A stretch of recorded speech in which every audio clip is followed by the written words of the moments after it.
Okay, we're live. Hi, good afternoon, good evening, good morning, good wherever you're listening to us from. Welcome to our sections for today where your story matters, where we listen to all those who have traveled through formations,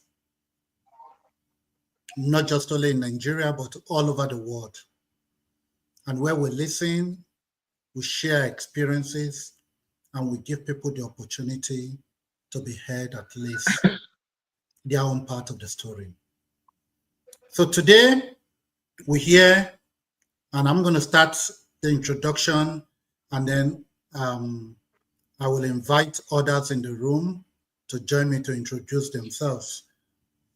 My name remains Gabriel Achemu, Counselors of Education and Supervision, Bowie State University, Maryland. And I'm here today with my co-anchor. Over to you, Father. Emmanuel Ojefo. I am a priest of the Archdiocese of Abuja, Nigeria. I am currently pursuing my doctoral studies at Notre Dame University, Indiana. Thank you, Father. And today we have another special day, and one of our guests is with us here. And we will be offering our guests the platform, right, to listen to his stories. To his story. We're also waiting for other persons to join us. So today I'm delighted and happy to bring in our midst Mr. Ademu Rex Michael. Mr. Ademu Rex Michael will introduce himself first and foremost before we go into the section properly. Thank you. Good evening, everyone. I'm very pleased to be here. I can see Malis online, and I can also see Father Ojefo. Father Ojefo was my senior in SS Peter and Paul. He's one senior that I always look forward to. That man carry book for head. That guy has books in his head. When he talks, he speaks with authority. Father Ojefo, I'm pleased to be on this platform with you. My name is Rex Michael Jochenemi Ademu. I'm Igala. I'm from Kogi State. I am currently a student of the Nigerian Law School, Bayelsa campus. And before I went to law, I did a master's program in philosophy. I also started a PhD, but Nigerian things now. I need something more professional. And I also needed a break from philosophy and seminary training. So I moved to law. That's me so far. Okay, Rex, you were for which diocese back then? Okay, Catholic Diocese of Ida. Okay, you were Ida, for Catholic okay. Diocese of Ida. Okay, all right, thank you. Yeah. So before we go into the day, I can see my other powerful member because I was already jittering here, getting scared that I won't be able to handle this alone. And I'm glad I have brothers who are coming in. Let me start and give them the floor. Chief Mali to introduce himself. My name is Mali. I am a lawyer based in Belgium. Happy to be here. Thank you, Chief Mali. He's a lawyer, so I hope we covered, so there's no need for disclaimer on all the necessary confidentiality and all the laws here. So at least that gives us that confidence. And then I see Sister Juliana. Sister Juliana, are you there? You're on mute. Can you unmute and introduce yourself? You still mute, Sister Juliana? Okay, you're on mute. Oh, no, you went back. Good. Yeah. So, Sister. Okay, sorry now. I say I'm still a bit busy, but I've soon settled down and I will join fully. I am Juliana Oshiemi of the Sister of the Eucharistic Heart of Jesus. I've always found myself walking around formation houses and doing things that has to do with formation. That's part of why I'm part of this Your Story Matters group. Thank you very much. Thank you very much, Sister Juliana. These are teams of experts, priests, religious, ex-seminarians, right, who have dedicated their times from every part of the world. We have Father Jeffo joining us all the way from Indiana, right, here in the United States of America, right, after touring the whole of Africa, Nigeria, Uganda, and some other places that I don't have records, right? And then we also have Sister Juliana, who has been in the formation for as long I can think of. I want to believe over 20 years. And you've heard from Mali, our Chief Mali, all the way from Belgium, right? So these are people who have all passed through the formation, and myself here, somewhere in Bowie State, Maryland, right? So these are people of different backgrounds and different perspectives, and we hope to bring all of this together to help each other as we journey through life so that our experiences will not be a wasted one, but a very fruitful one. And also so that for those whose stories have never been told or whose stories have never been heard, or for those who need somewhere to unbottle some of those things that have been corked in bottles and they carry them in their heart, right? To air out so that they can begin to free themselves, journey with themselves peacefully until they are in a better place, as some of us presumably or supposedly are. Because before we came live, Father Ojefo was accusing me I have not shared my own story. And I'm like, my story is no longer necessary or relevant because we have gotten to some places. So as we continue to wait for others to join us, right? My brother Rex, we are here to listen to you, and we want to hear your own side of the story that probably the world has never heard of or that has not been told, right? And I beckon on you, and thank you for also the privilege of giving us that opportunity to listen to you. Feel free to share with us whatever you want to share with us. If comfortable with sharing as much as you are okay. And I know in counseling I'm not supposed to do this, but in order to save Chief Mali of a lot of work to do so that we don't get sued, we plead that as much as possible, right, that we just stay off mentioning names, right, except we want to acknowledge the good works they've done in our lives in the past, right? So the floor or the microphone is yours. I yield the floor.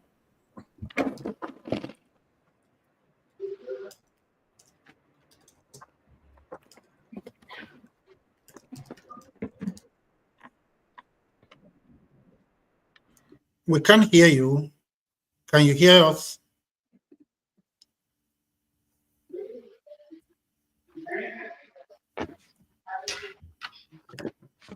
Rex, can you hear us? Okay. I think Rex His screen is frozen. Yes, your screen is frozen, but if you can hear me, my best recommendation is for you to go out of the studio and come back in. We understand the nature of the Nigerian networks or connection.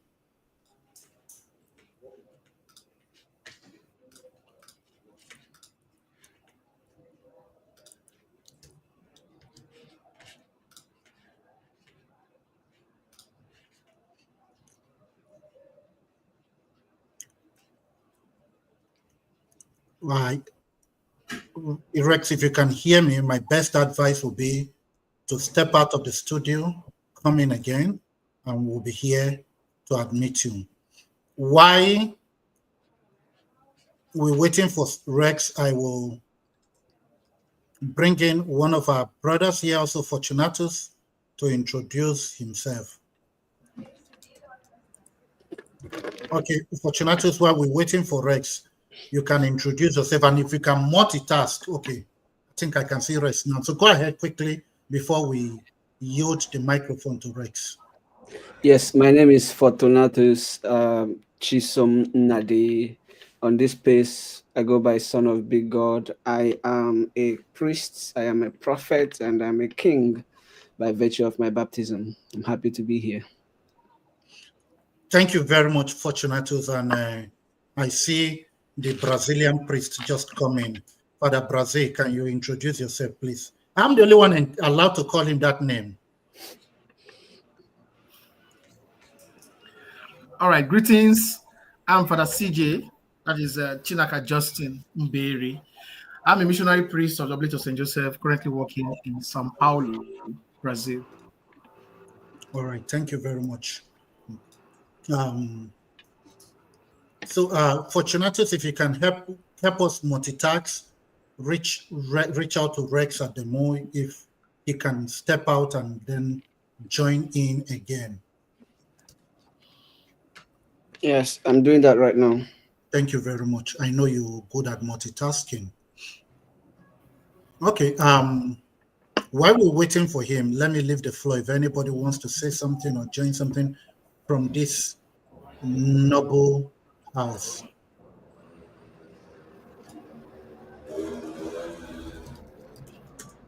I think Father Chinaka wants to say something about the place he went to Mass today.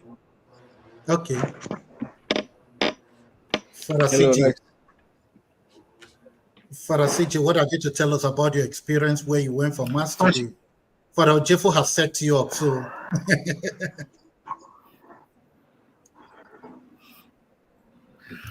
I'm actually back from holidays, and the experience was not anything new. It's just the usual experience. Then got into my chaplaincy, and we had a baptism today. One of our members baptized his newborn, and the child was welcome to our community. So Sunday Mass as usual, and after that we had our get together. Excellent. So, Father Ojefo, tell us what is happening in Notre Dame. Rex is back. Rex Ademo is back. Okay. I'm back. My network is fluctuating here. Over to you. Yes. Okay. Good evening, everyone. I introduced myself earlier, but let me start from saying that. I continue by saying that I'm from the Catholic Diocese of Ida. I left the seminary at this Theology 4. That's year 7. Precisely on the 7th of February 2015. That was my final year of preparing for first semester exams. Then I was called that the rector wanted to see me, and I went to his office. He said that I was not going to write the exam, that I was going to see my bishop, and I was going home for probation. This is like a preliminary to it, and that's where the entire journey started from. Now, if I would take us back a bit, December 2015, I was sick, and I went to the hospital for an appendicitis operation. That was December, and then before I proceed, I'd like us to know that for every story that every seminarian has, for anybody information has, there are 4 aspects to it, 4 angles to it, especially for somebody who has left the seminary. The first angle is what you know, the truth, your own truth. The second one is what the seminary authority says, or what they have recommended, and who the recommender is. That's another second angle to it. The third one is what your bishop know, or your freemasons or your superiors know. And then the fourth angle is what the community, the entire world. No. Those ones, they are the one who judge, they are the one who conclude, they are the one who tell you what you are and what you are not. So now what I am saying here is my own side of it. The other four sides I care less about. But all of them will dovetail as I proceed. Now, so I'm also here. I will also acknowledge my errors and the part I played that went wrong in the entire process so that we'll get a clearer picture. And I'll be very brief. Now, so if I take you back to December 2014, I was sick and I was in the hospital for appendicitis operation. Now, while I was in the hospital, a female friend came to visit me. And then, let me summarize my entire story by saying I was accused of humanizing. Part of the accusation was that I was having carnal knowledge of a lady in the hospital.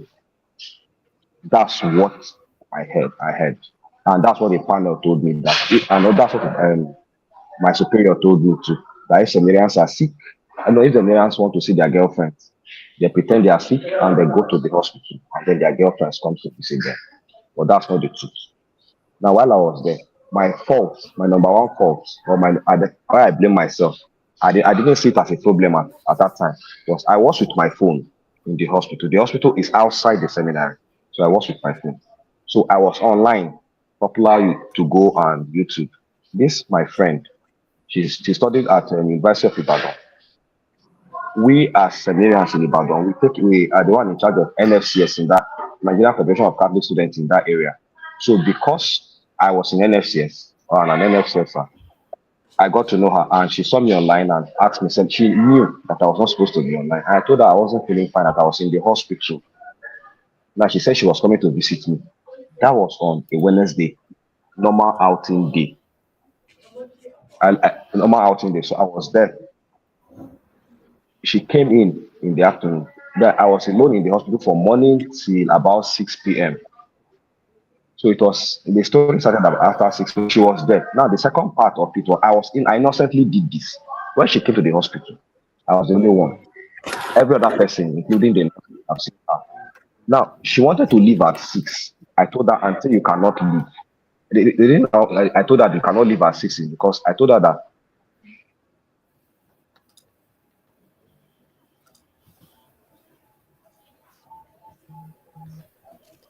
Oh, I think he's having network connection problems. Yes, I think. Okay. I think network is a challenge, especially if you are from Nigeria. Rex, are you back? Can you hear us? Rex, can you hear me? Oh, Okay. So we'll be waiting for him to come back in or to go out and come in again. So we're hearing a story of our brother Rex Adamu, and I think our next listener is already in the studio, Sister Goretti, but let's give the opportunity for Rex to come in. So hang on there. I just spoke with Rex. He's repositioning because of network, so he will rejoin shortly. Okay, thank you very much.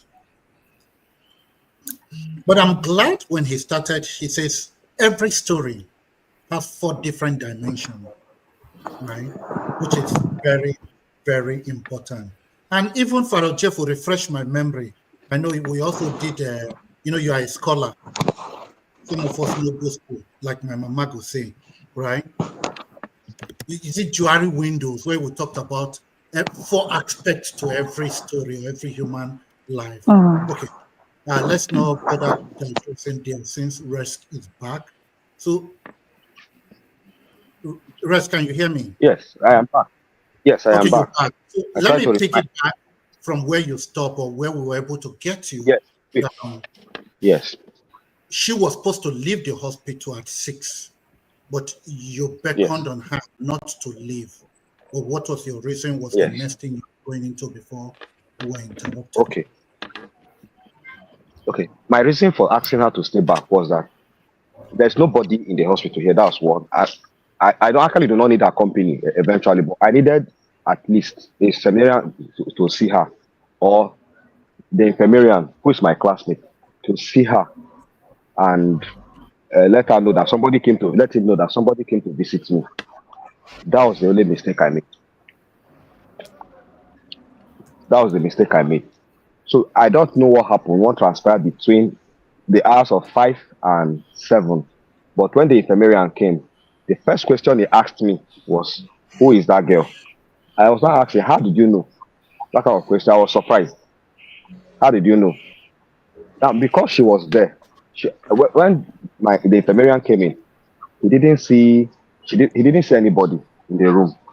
So he asked, "Where is the girl?" I said, "She is using the convenience. She's in the this is the language. She is in the toilet." The reason I'm picking up on this line is that what it was translated to later, I will also bring it in. It didn't take up to 5 minutes. He left the room, the hospital, my hospital ward, and came back and then told me that my friend has to leave. I said, of course she's going to leave, but I wanted you to see her first, so that you will know that somebody came to see. That was me being very important and very transparent. Fast forward to few hours later, the infirmarian left, and then the dean of students came in. But before that time, they also sent me a message that if my friend does not have anywhere to stay, if she is stranded, that she can come and stay in the seminary hostel. I told them no, that she has left already. So I was at this point, I was getting jittery, and I was trying to understand what was playing out, because why are you telling me you just came in? I have not told you that somebody came to visit me, but you're already aware that somebody is there with me. And then in your mind, you have already played a scenario in your mind. Then secondly, why are you sending me a message and telling me if my friend does not have where to stay, that she should come to the seminary? The seminary has the seminary have rooms for visitors. And then that same this dean of students came there to see me and asked me the same question: who is my friend that came to visit me? So after that day, I was no longer comfortable with any situation again. So the following day was my day of theater. I've already been prepared to go to the hospital to go for theater for the operation. That was on Thursday morning, but this happened on Wednesday. So what was operation in my mind was that it is a Wednesday. It's our outing day normally, so we are free to see anybody we want to see, and we are free to go where we want to go to. But I'm in the hospital, so this person has come to visit me. No problem. So that was what was operation in my mind, and that was why I told her to stay back, because I know that I was supposed to be back to the seminary compound wherever I am by 6. But this is after 6, and you are not. She has not gone. I kept her so that the infirmarian will see her, and I will report officially that somebody came to visit me, for your information, so that you will know. After the appendicitis operation, I went back to school. Resumed. We were preparing for the diaconate retreat. I couldn't join the retreat, but I joined eventually in the midway. I joined the retreat. Then after as soon as I got back from the hospital, December 2014, the rector invited me and asked me to write a statement of what transpired in the entire hospital. I did not know that at this time, the seminarian that was with me in the hospital, my diocesan brother, they have already asked him to write statements. They have asked the infirmarian to write statements. Then they have also every other person that were connected to that event, they have started asking them to write statements. I didn't know. They only asked me to write a statement, a report on what happened in the hospital, and I did. Sincerely wrote whatever was there. It was then. Let me now take you back to January when we got back from school. A panel was set. This is where I got it up here. A panel was set, and they said they were investigating into my misbehavior in the hospital. At this point, I still do not know what I did, apart from the fact that I kept somebody longer than 6 p.m. I still do not know what I did. That's why I said that this story is my own. You know, the side of the formators, I don't know. The one they told the bishop, my bishop, I do not know. But this is my story. I still don't know what was transferring, what they said I did. So when I got there, I explained what I wrote. Then every other person came to give evidence. One particular evidence kept me very, very angry. I still need a closure from him because I want to ask him, what did I do to you? I won't call his name, but I want to ask him, what did I do to you that made you give this kind of evidence, even when I told you in the hospital that this is the situation? He was the one that asked me, have you, he just came into the hospital ward and asked me, who is she? Without asking me any other question. And then you are still giving the evidence that when he came to the hospital door was locked, that John scampered into the convenience. Scampered into the convenience. Now, what happened exactly was that she was already in the convenience, but this air-conditioned hospital at Uluyoro, the door was locked. I used my slippers to block it because it has a corridor. There will be wheeling dead people through that door, like at least 5 dead people. So anytime they are wheeling, the dog opens up on its own. So I stood up myself with my stomach ache, went to use my slippers to shock it so that vibration will not let it open. So when he knocked and he pushed, I told him to wait, that I was coming to open the door. And as soon as he entered the house, the first question he asked me was, who is that girl? After the panel meeting, I kept telling them that this story are different stories. I don't know where all these things are coming from. But what I know is that I am not a womanizer. And at this stage of my formation, this is year 7, at this stage of my formation, if I'm saying something and this panel does not believe in somebody you have formed that has not had any prior issue or conviction, then me, I have a problem with people that have trust issues. So I will not be able to continue to. So I just kept short. Everybody, they kept saying, "You did this. You did this. You brought your girlfriend to the hospital, like that, like that." I just kept quiet. And afterwards, nothing happened again until February 14th. Until February 7th. I had to go home, but they called me from example that I was going to see my bishop. Now, I met the rector a night before. The rector told me that I was going home for a probation, that the panel has found me guilty of an offense, that they have not told me. He did not tell me anything, but that I was going to see the bishop and that he will send the letter ahead to the bishop. I need us to get this line so that he will send the report to the bishop. In February, you are sending a seminarian for probation. There's a question mark, but at this stage, I was still in a state of confusion because I want to understand why everybody is saying something that I'm not believing what I said. Why is their story different from mine? All contradictory except for one of the seminarian that stayed with me, and he was expelled too because they said he was aiding and abetting me. Because I want us to know that I am not angry at this point, and I am not bitter, and I have not broken. So I will not say I have healed, because as soon as I left, I gave myself a new perspective and it changed, because it's like that period gave me a preparatory ground. So I already knew that it's either here or there. It's neither here or there. So I am not bitter, but I'm saying it with a passion. And I want us to know that this story this evening is not for me, but an advocacy for ex-seminarians who leave the seminar without preparation.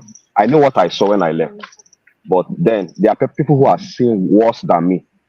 So there's a need for us to help, give them a helping hand in whatever means. And with this, I will appreciate every priest that has helped me in any way. I need to start with Father Stephen Ogbei of Uromi Diocese.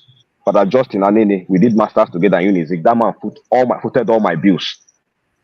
Then a lot of other priests that I will mention. Father Maurice is one of Newi Diocese. Made sure that I got admission to law and pushed me through it. Now back to February 14, 2015. So while I went home, I called my parents that in February they asked me to come and see my bishop. We should also know that when I got home in December, I told my parents about this already. So it's just a way of preparing their mind for the outcome. While they were preparing for the according to the donation, I also need them to know that there's a matter. But I did not tell them that there's an investigation side. So when I got to the bishop didn't want to see me.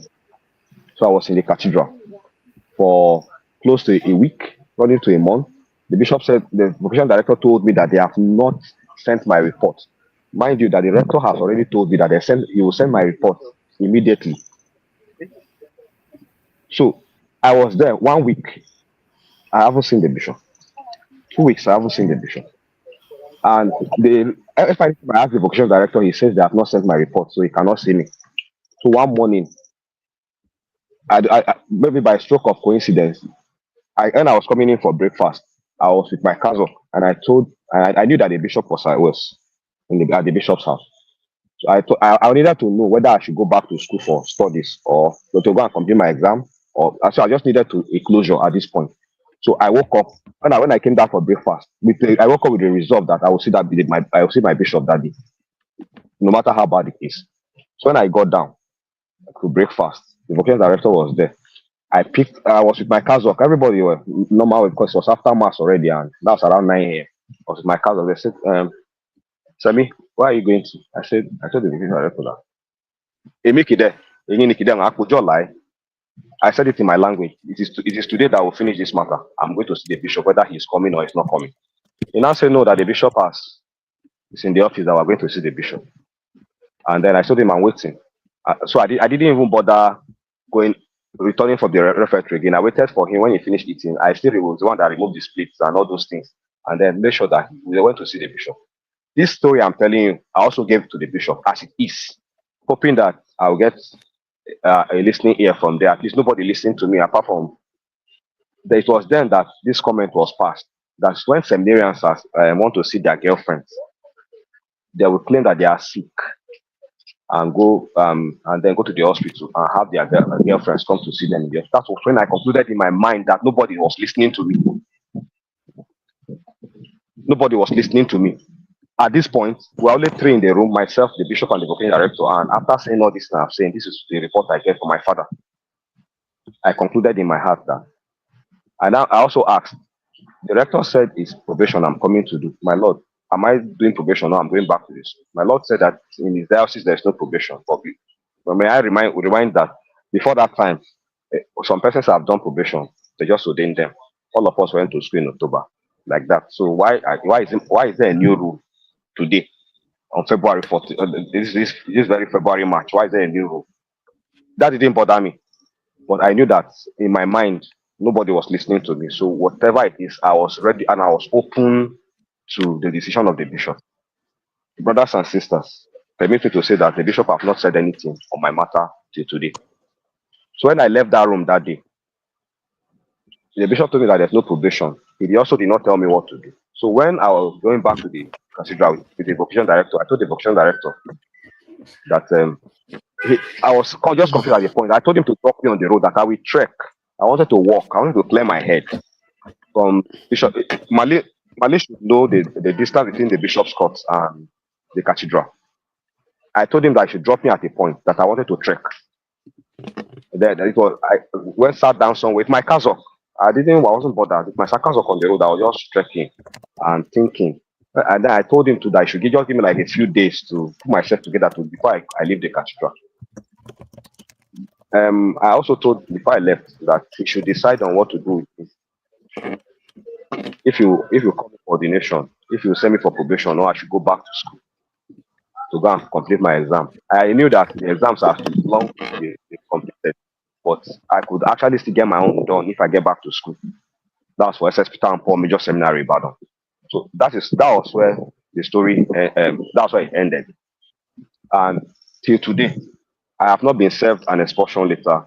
I have not been told what I have done. I have not been, as a matter of fact, nothing, no communication. I also blocked out that part where I stopped communication with every member of the presbyter of Catholic Diocese of Vida, because apart from my classmates, who Father Felix and Michael, thanks to him, that guy is a good man. You should help me and thank him. Father Sylvester Majali is a good man too. Then my class rep, Father Ogbewi Stephen of Benin Archdiocese, you should help me and thank him. Father Tony Teko of Vocations Direct, SDV. No, I don't know. I forgot his congregation. People also tell me thank him. These are men that supported me. Anytime I tell them anything, they respond. If I want to cry, I will call them and cry. Now, between February 2025 and 2015 and now, there will be no communication, no information. Now, I don't. Please, may I also add that at a point I wanted to go back to the seminary, and I'm bringing all this up because I want it to be known that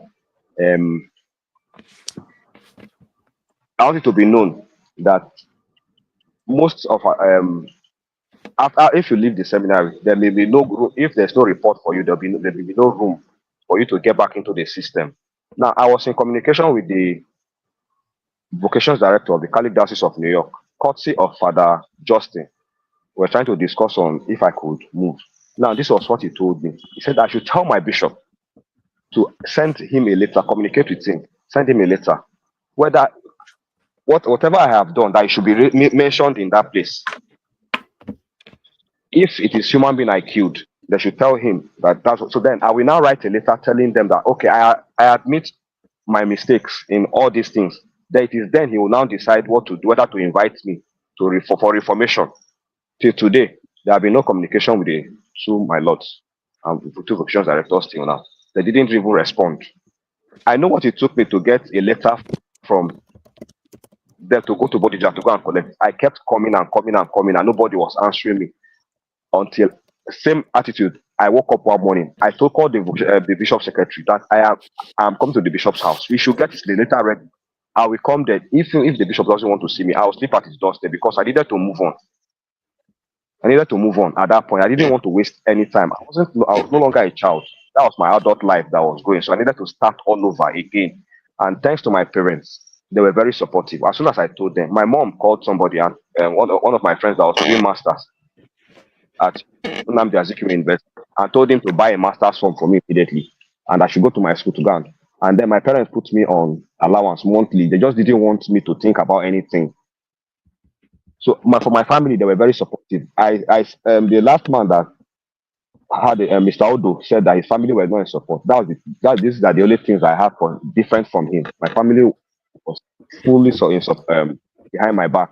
They made sure that whatever I wanted, I should not relapse into depression or anything. So they were always around calling me, including my uncles and cousins, and everybody kept at every point telling me to face off and be ready to move on. And so they pushed me to move on. In the midst of all these things, I still want to be priest. I even told somebody recently that after my Nigerian law school, okay, I told Father Nebo Boniface of Kaligai Diocese of Abuja that I told him that after my law school, that if he should tell me and tell Archbishop Kaigama that they should ordain me, that I have a lot to give to the church. I have plenty to give to the church. But that's not where we are at the moment. So, in the midst of all these stories, I learned my lessons, both hard and soft. I learned them. But my current concern is we need this group, this organization needs to look out for seminarians who are freshly coming out from the seminary, who require they need direction, they need guidance, they need funding, and they need mentoring. I must say that when we're in the seminar, they will tell us that if you pass through the seminary walls of the seminary formation, that you can weather the storm anywhere. I like to disprove that. It is not true. Seminary formation is soft life. If you get out, you're on the street, you're on your own. It's like having somebody out of NDA, somebody that went to train to become a military man. In his final year, he left, and then he's entering into the civil life. There's a shift in his thinking. It's fundamental. So he needs rehabilitation, reorientation to enter into the civil life. That's the same way that the seminary is. So anybody that is coming out, whether you spent 1 year, 4 years, 8 years, or your entire life, there's a need. And that's why I'm happy. And that's why I decided that I was going to talk on this platform. Because there's need to do more than just listen. Of course, I know you're doing more, but I want to push for more. There can never be enough of good thing. There can never be enough of a good thing. So finally, I said I needed a closure. I brought that up because I just want to meet him face to face. Why were you insisting that this was what I was doing? When me and you, now classmate will be. If I have beef with you, Why are you bringing it to this place? We could have settled it. That's the only closure I want. I just want to see him one-on-one. I'll tell him, my guy, how far? That kind of something. Fathers, Chief Mali, this is my story. In case there are any, I did not exhaust everything because I keep forgetting some parts. But if there are questions, I will take them. And while the questions are coming up, I will also bring in parts. Thank you for listening.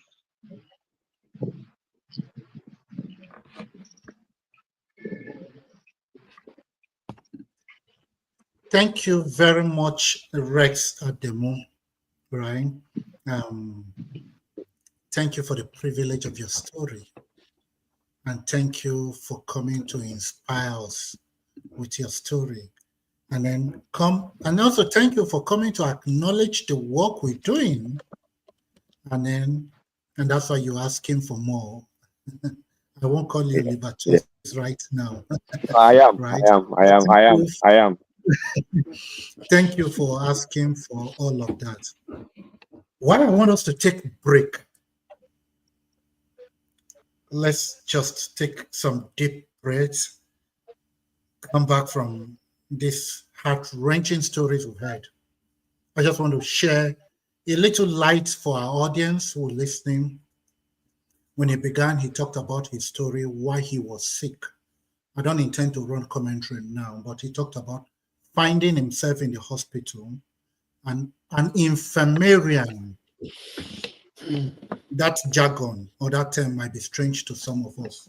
Well, so infirmarian, in a layman terms, now be the pharmacist, now be the chemist that takes care of people's health in religious institutions and monasteries, right? They are the ones responsible for the care of the sick in infirmaries. Infirmaries are where you take sick people to in such institutions. I just wanted us to understand. So when you hear an infirmarian, it's the prefect that is in charge of the sick people in the seminary, in convent, and in monastery, or any religious institute. So just to share light, and he used an expression which I'm familiar with, right? He said, at some point waiting in the diocese, right? He's been kept for a very long time. Nobody was talking to him. And at some point he said, meaning today, we have to finish this. Enough of this waiting, enough of the suspense, enough of keeping me hanging, right? And that's just few clarifications I just wanted to bring to our attention. Having said that, my brother Ademo, or Rex, I'm glad you're sharing a story I'm familiar with, not because I know your stories, but I'm familiar with Cedar Diocese because Cedar Diocese is my own original home diocese, even though as a seminarian I was not for that diocese, I was for Abuja, right? Okay. So I am familiar, and some of the names you have called around here are names I know and people who probably were my contemporaries. But before I leave the floor, call on my other co-anchors, this wonderful churchmen and our priest like Fortunatus and Chief Mali to come in to step in. Add baptism, add by baptism. Whichever way, a priest is a priest. You can add those differentiations later, right? Before I call on them, but I just want to thank you very much, at least for creating a distinction, and which is very important.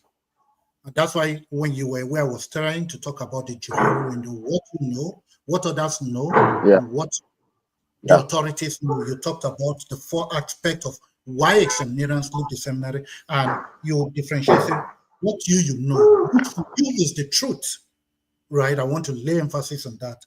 And then from there, you talked about what the seminary authorities, the rectors, the dean of students, and whoever is concerned knows about the story. And then what your local ordinary, your bishop, your vocations director, and all of that, they know. And then what others are hearing or they have perceived or what they think know about why you have left the seminary. Some will say, oh, now because of woman. Those have been the usual narratives we hear oftentimes. Oh, it's still money, but there is more to that. And I'm glad you made those distinctions. And whatever you have come to share with us here are based on your own experience, which you consider the truth. And we acknowledge and we thank you for the privilege of sharing your story with us.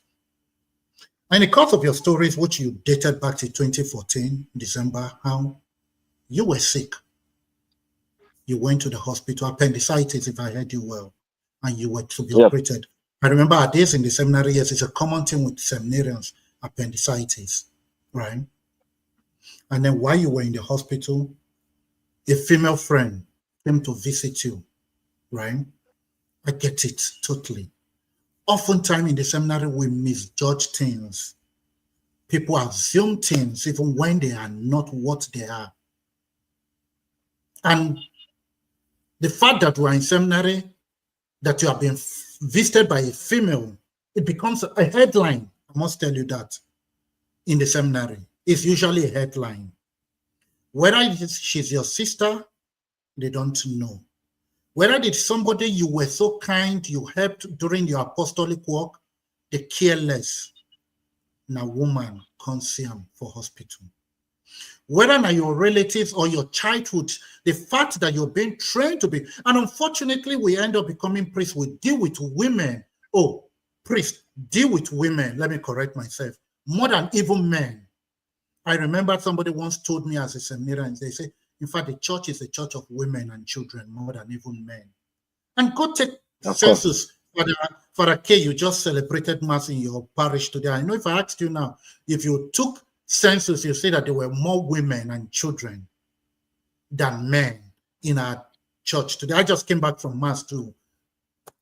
I was a church warden at that Mass, right? And as a church warden, at some point you take census, you count. I was also a communion minister at that Mass. And those who came to me, I can tell you, who came for communion were more women than men. But we tend to alienate, or we are being alienated from women. Now, when you sin in and around a woman, it's like you have committed the highest crime on earth.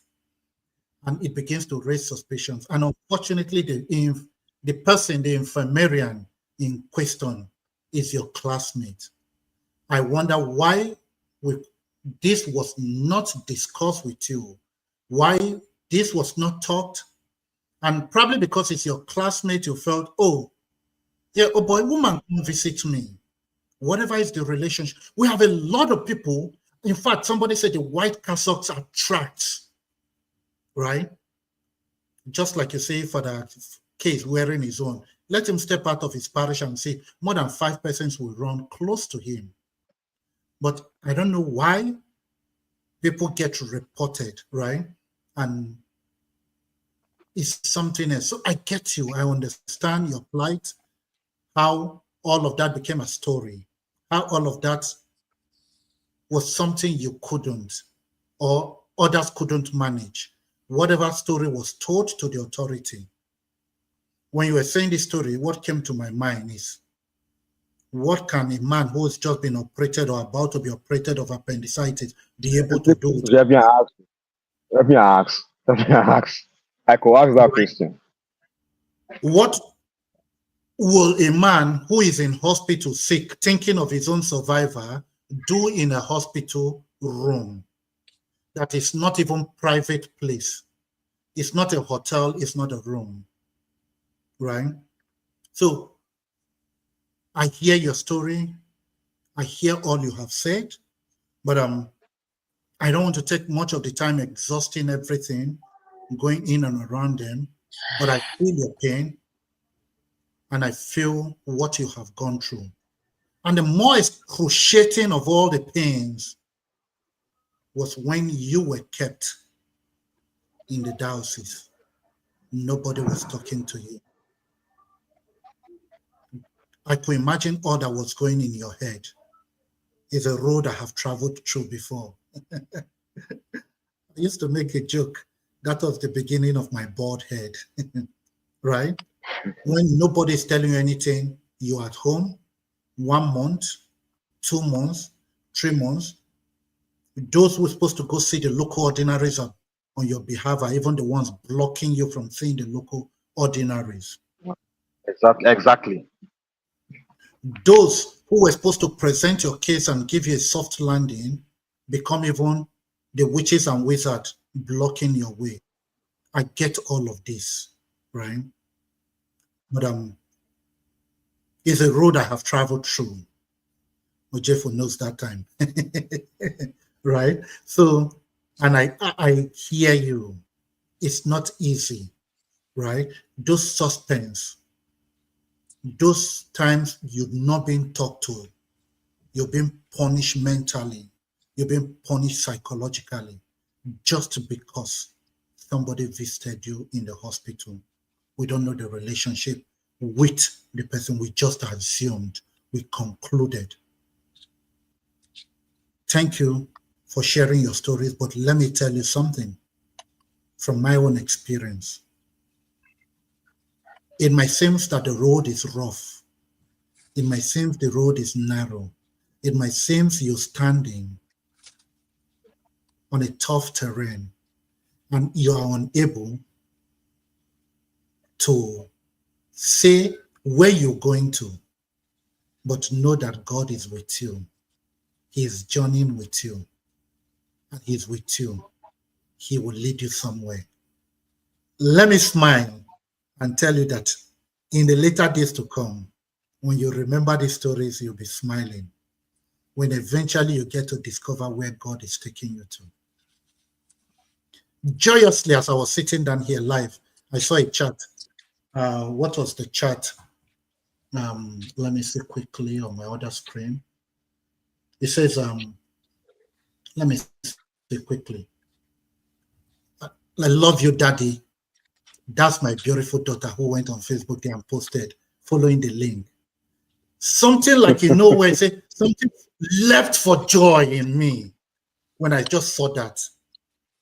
But if you have asked me 15 years ago what was happening, right, I was probably bittered.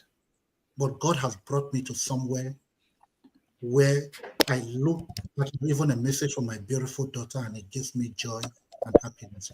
So the Lord is with you. He will take you somewhere. He's leading you somewhere. Stay tight, fasten your belt, journey with Him. Go to Him in prayer. Be open to Him and carry no grudges, no injury. I'll leave that for others, precisely for Ojefo to talk about what you want to do with our infirmarian brother, whether he's a priest now or he's a seminarian, to address those aspects. I leave the floor for Ojefo can come in, since he was here at the beginning when we started, and then I will shift the ball to Mali. That's your home diocese, so I will need you to come in after for Ojefo. Thank you.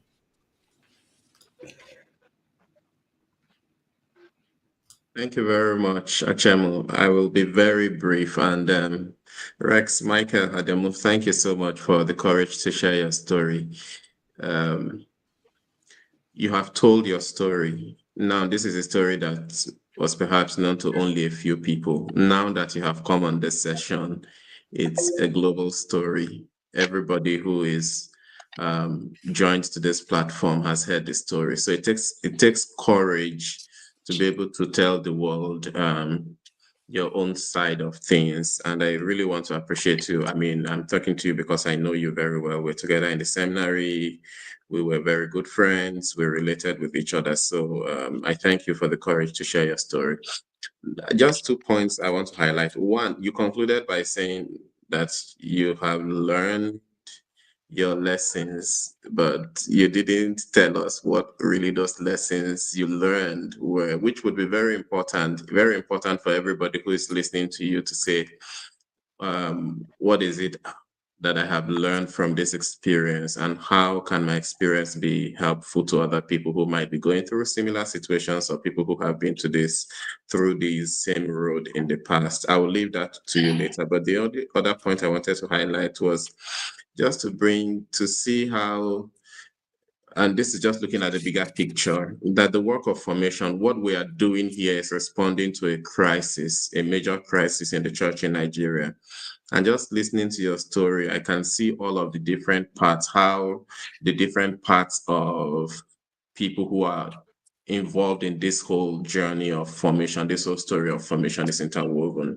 There's the self, there's the you who is at the very center of this experience. And then you mentioned the rector of the seminary, who was the one who had to write the report, or whether the report was not written, but he was very involved because he's the administrator of the seminary. So where we see a second person here who is so important in this journey of formation, and the way people in positions of authority respond to issues is very, very important. There's the infirmarian, who is a seminarian like yourself, who is a prefect in the seminary. And again, it raises the question of authorities in the seminary, whether they are student authorities or whether they are priest authorities who are superintending and guiding and accompanying seminarians. So there's the side of the infirmarian that brings another new person into the story. And that's very important, so that when we deal with the question of formation, we have to look at all of these different aspects. Then there are the co-seminarians. There's the seminarian who was with you in the hospital while you were preparing for operation. But there are other seminarians in the seminary who also probably took the story that they heard, probably never heard your own side of the story. Of course, there'll be seminarians who heard your own side of the story. So there's this divided opinion among seminarians, those who go with the official version of what is said about you, about what you were said to have done in the hospital, and those who would have heard your own side of the story. And it can be a really torturous experience for a seminarian when you are in the seminary and then you are privy to these two different sides of a story, and you don't even know the person who is greeting you and laughing with you, whether he really believes you or even agrees to what your own side of the story is. Then back to the diocese, there's your vocations director, the person who you went to see when you left the seminary. And then he has to be the link between you and the bishop, and you can see the back and forth between you and the vocations director. That brings in another important figure in this whole story of formation. There's the bishop, the final authority in the diocese, who has to make a decision. And you can also see what your own relationship was with your bishop during this experience. There are friends, you mentioned the number of people who have helped you during this difficult moment, priests, some not priests, seminarians, friends who accompanied you. Again, we see that this is an important constituency information. Who are your friends? Who are the people who are there for you? Who are the people who even believe you, who listen to the things that you say to them? And then there's family, your father, your mother, who were preparing for diaconate ordination, but then had to change course by helping you to get a form to begin your master's and accompanying you as a family. They didn't reject you. They didn't throw you out. They didn't feel disappointed. Maybe they were disappointed in the experience that you had, but you are their child, and they couldn't throw you out. So family is very important. And then finally, perhaps the diocesan presbyterium, the priests in the diocese, what was their reaction to this? Some of them were very helpful to you. You have mentioned a number of names, and maybe there are others who believe the official version of what the seminary said and then just felt that, well, they didn't have anything to do with you. So I'm just putting all of this out to say we can see how your experience opens up to a wide range of persons who are involved in the task of seminary formation.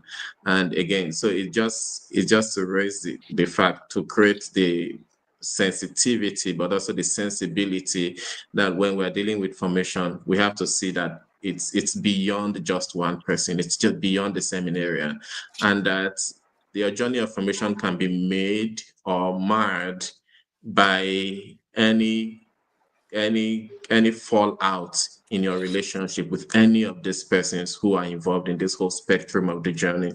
So, but just to say thank you very much for. You have said that you didn't come with any grudge. You are not harboring any grudge against anyone, but you would like to have an opportunity to meet with the infirmarian and who is now a priest and sort out this issue, which is something really very good. But I really want to thank you for the courage that you have taken to share your story and to and pray that you find deep healing, you find perfect healing. It takes time, and you find closure, and that you are able to find fulfillment in the journey of life, and that you find peace where God is leading you. Thank you. Amen.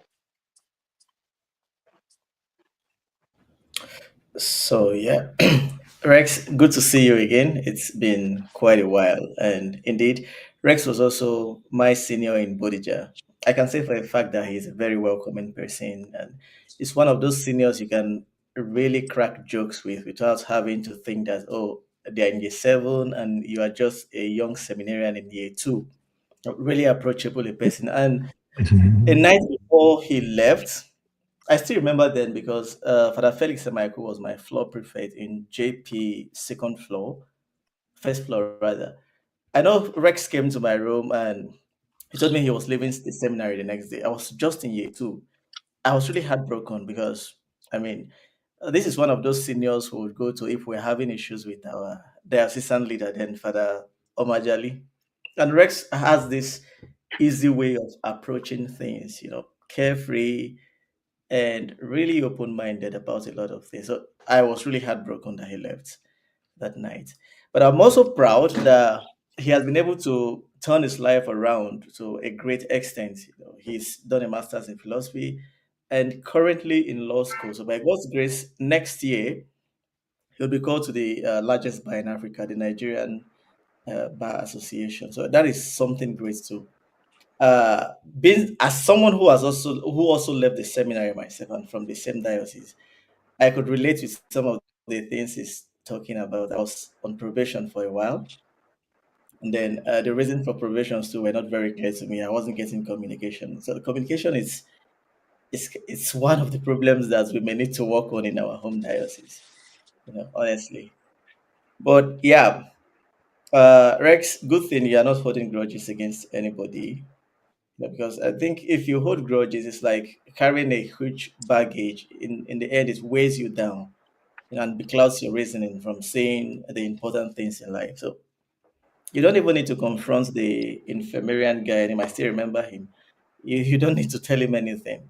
He's probably living his life wherever he is. So you have to go on living your own life too and channeling a new course for yourself.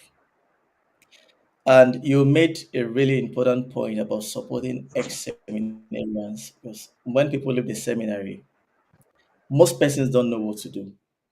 There are people who struggle to get into another congregation, and some persons end up paying money to be in a congregation just because they want to become priests or because they feel they have a call. And if they can't answer it in their home diocese, they must answer it elsewhere. So this confusion lingers, and then they are turning 40, 42, they are still looking for how to get into the priesthood. How to It's get it's a into big, priesthood. and the seminary does not prepare people for this. Okay. The purpose is to train people who will become priests. But we also need to consider those who are not going to become priests because out of 400 students in Bodija, you won't say 300 of them will become priests. Some people will live on their own, others will be expelled, and all of that. So this is something we can also begin to think about as a church to factor in this aspect of telling people that descending out is also okay.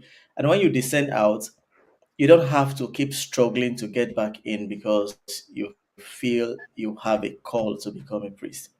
No, check elsewhere, do something else. Just get outside of the whole religious cycle for a while and see if you can fit into the society in that way.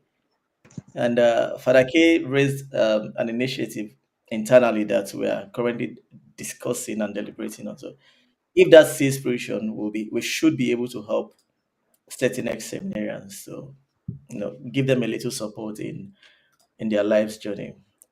Rex, thanks for sharing your stories with us, and hope to see you at the bar very soon. Thank you. Thank you very much, Mali. I will still leave the room for my co-anchors. I can see others hanging. But Fortunatus, can you flash that message again? You the previous one said, can you see when you see Rex and Mali on a cassock, you certainly admire becoming a priest. They are simple, approachable, and great. How about that? How did you hear that? Rex, right? But God Yeah, has this a is job. He's taking you somewhere, right? Even Mali has not escaped. No, Probably some of I was going to object to that for Mali. No, Mali, I object. That Okay. statement gave us a sound for my ear. Okay. Thank you very much. So Look at this one too. I want you guys to jump in, but also for each of you, for any one of you wants to jump in, there are areas also I want if anybody can take a bite on. Probably, maybe for the Injibet, I'm holding you to belt, where it says the bishop says no probation in my diocese, right? And then if somebody can help me digest the soft life we go through in the seminary and how it's difficult to survive outside, or is it very easy? I don't. May I respond to Right. may I respond to what I mean by soft life, Father? Sir, may I No, respond? no, No, it's clear. You will speak, but it's don't clear. worry. We all You've understand. just thrown up. You have thrown open.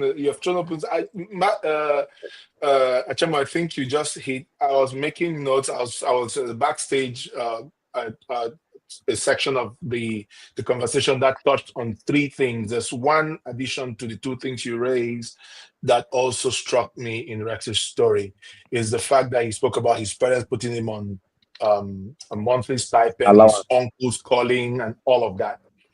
You know, the joy of the priesthood, your first mass, your first, that 1 year that you can bless people and pray for people in a special way with that special grace and all of that is so huge, so much so that I tend to wonder. I've been wondering about this. I have a couple of priest friends. One of them is on here watching, that I questioned, when somebody discerns out, do they have that same support system, that friendship?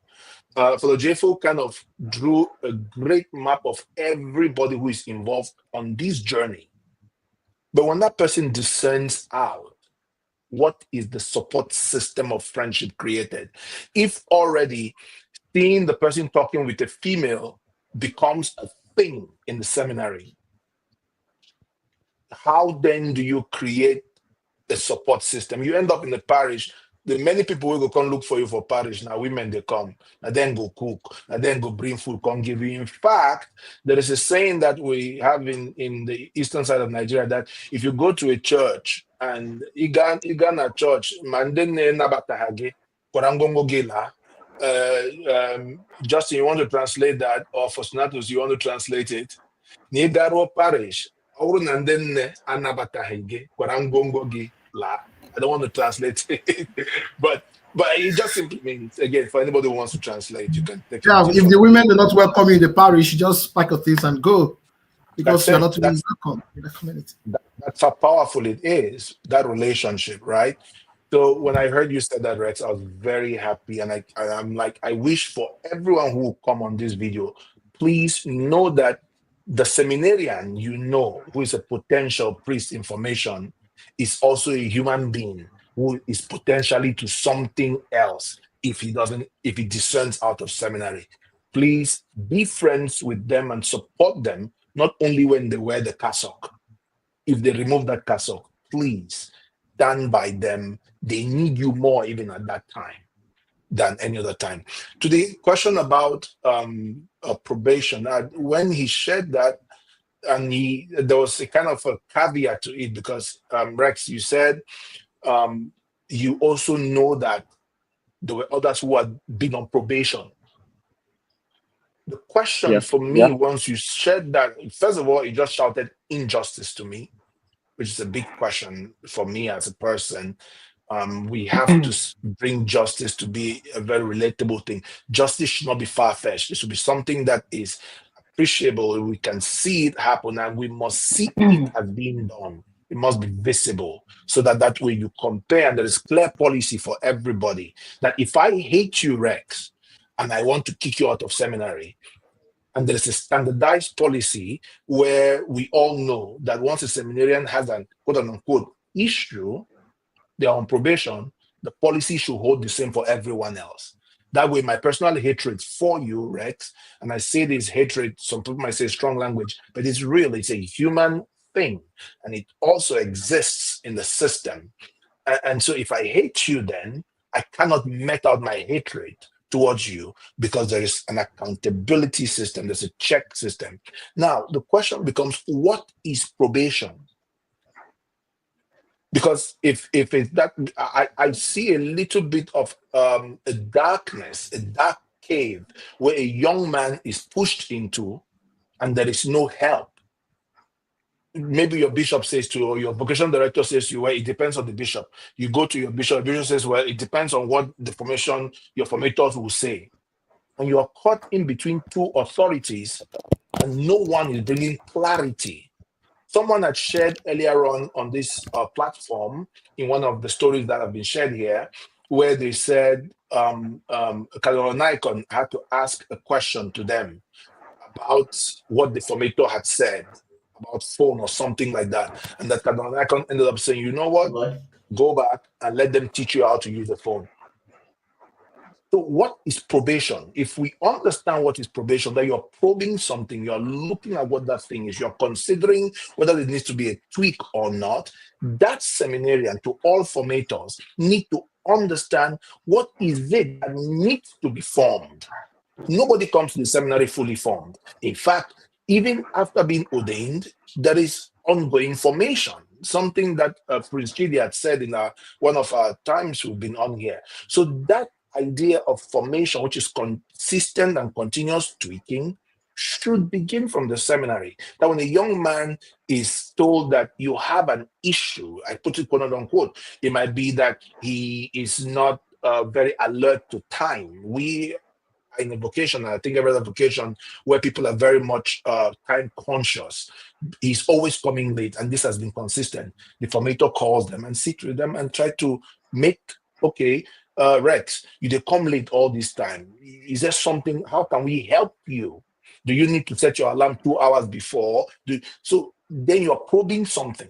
But to say that there is no probation, I think is a kind of an anathema seat of sorts, where it's just like boom, and it kills what formative values can be added to the young man's life or to a young person's life who is under formation. The last thing you had asked about was, you said probation, and there was something else, Achemo, that you mentioned.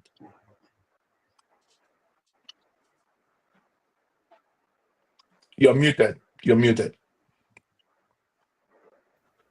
The soft life for priests, seminarians, Yes. and how seminarians. Yes. I really would want to put Fortunatus on the spot on this one, because I want to say it. What I want to say it and pass it to him, because we've had, he's my brother, he's my friend, we've had a lot around this. Here is the truth. In the seminary, you walk on a clock, and there's a danger of not realizing the multiple hands behind the scenes that make you attend to that clock. A very simple example will be food preparation. You come to the refectory and there is food. Sometimes these days, I end up eating probably once, because it occurs to me I've not eaten, I have to look for a restaurant, branching somewhere and eat, because if not, I have to cook. There are certain realities that changes.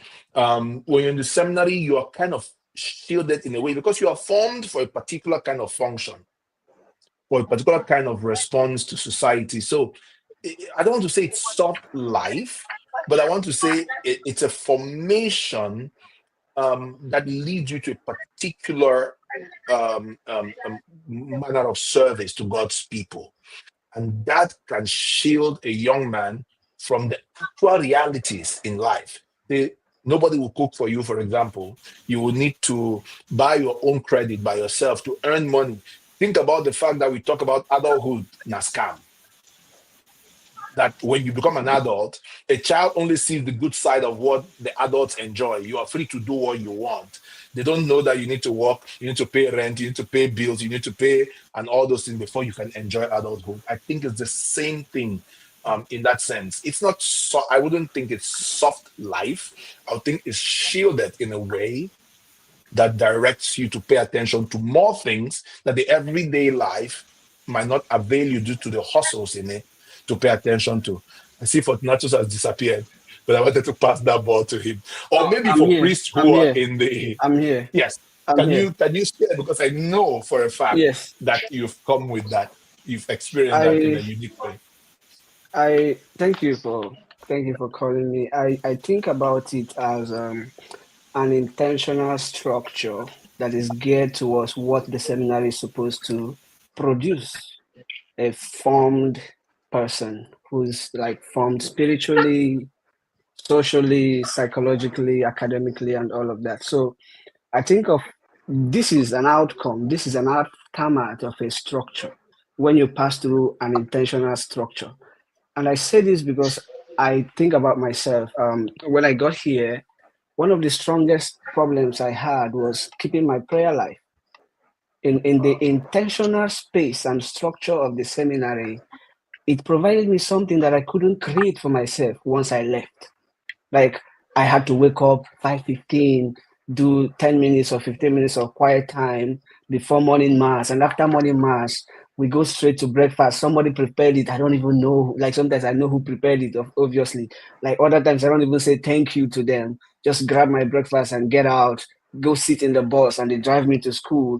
And I'm, in the bus, I'm planning how I'm going to answer this question or come, interact during this class.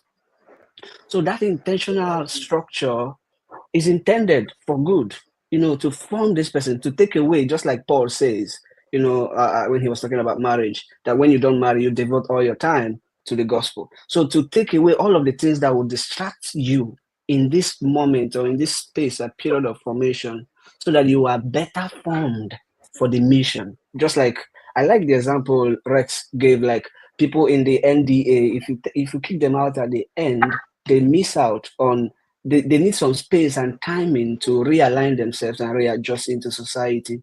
So what Rex is calling soft life is, I think, is in our Nigerian parlance, where we say all of us know what they talk about. Like say, and I'll tell you for a fact, when I now left seminary, I didn't know the price of tissue. I did not know how much it costs to buy a roll of tissue, because we have a storeman who takes care of all of that. And this sometimes lands as an insult to seminarians. Like, do you mean I'm not man enough? Do you mean I'm not responsible? I'm not taking care of things? That's not what is meant. As a seminarian, sometimes some of us have paid WAEC school fees for people, supported people, done charity. You have handled money. It doesn't mean you've not handled money, but there are the realities of everyday life that bypass you unintentional. Like it just is not given to you to meet those aspects of life, and those are the things that will eventually hit you hard when you step out of the seminary.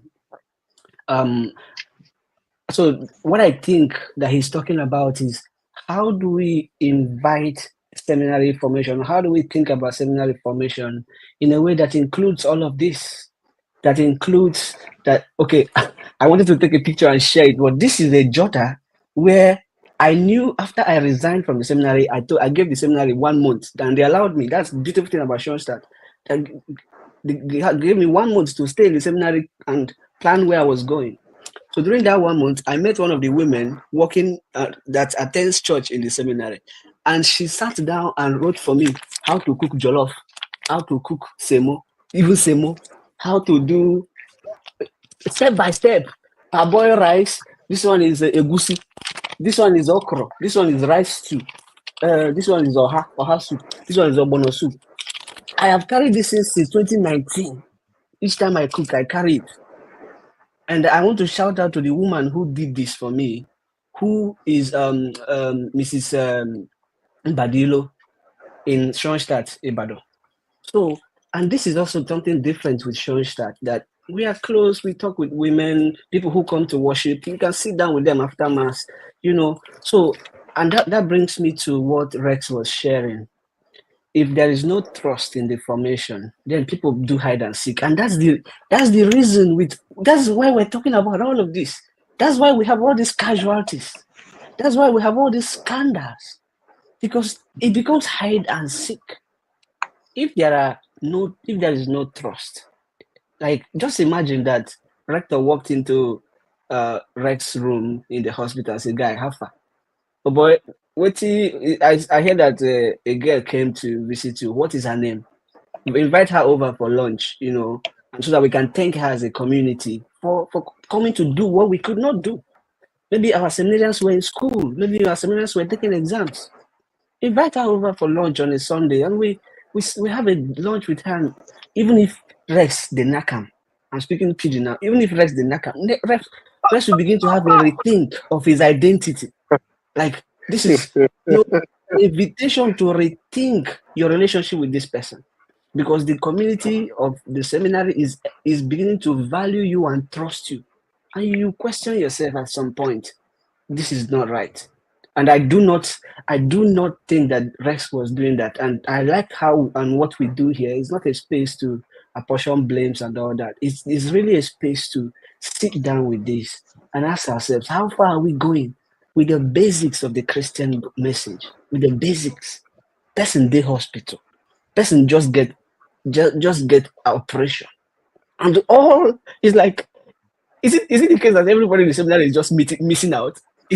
Are you all missing out? So any one of you that goes out is now enjoying, even when they go out sick.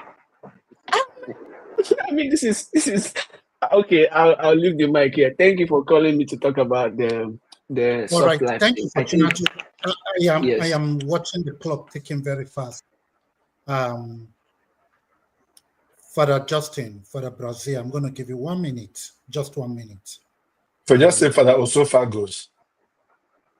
Okay, Father Osofagos, yes, thank you very much for reminding me that. Father Osofagos, I'm giving you 1 minute. Father K, you were in Bodija All with right. us too, so your voice 1 minute, right? And Let's talk of 5 All right. minutes. My dear brother, thank you for your openness and courage.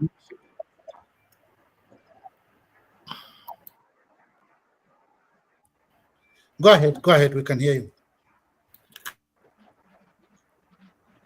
Father Justin? It's frozen. Okay. I think it's frozen. Father Justin, when you come back, you're going to hold on with me. Father K, I'm jumping to you quickly. Father K, Father Kevin.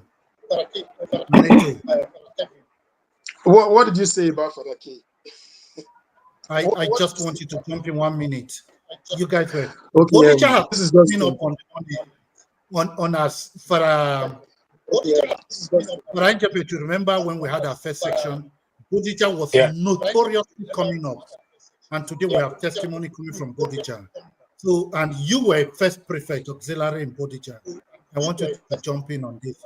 I'm setting you on fire right now, or setting you up. Let's go quickly. Yeah. Go ahead. I don't know why I can hear myself. Anyway, I'm very happy to see my brother Rex because it's been a really long while. I remember Rex very well. I remember him very well. And okay, hold on. I think you echoed badly. I think you echoing badly. I don't know if you have two devices. If everybody were just to mute, if everybody were to mute themselves, let's to all solve the go problem. on mute. Let's only for a kid on.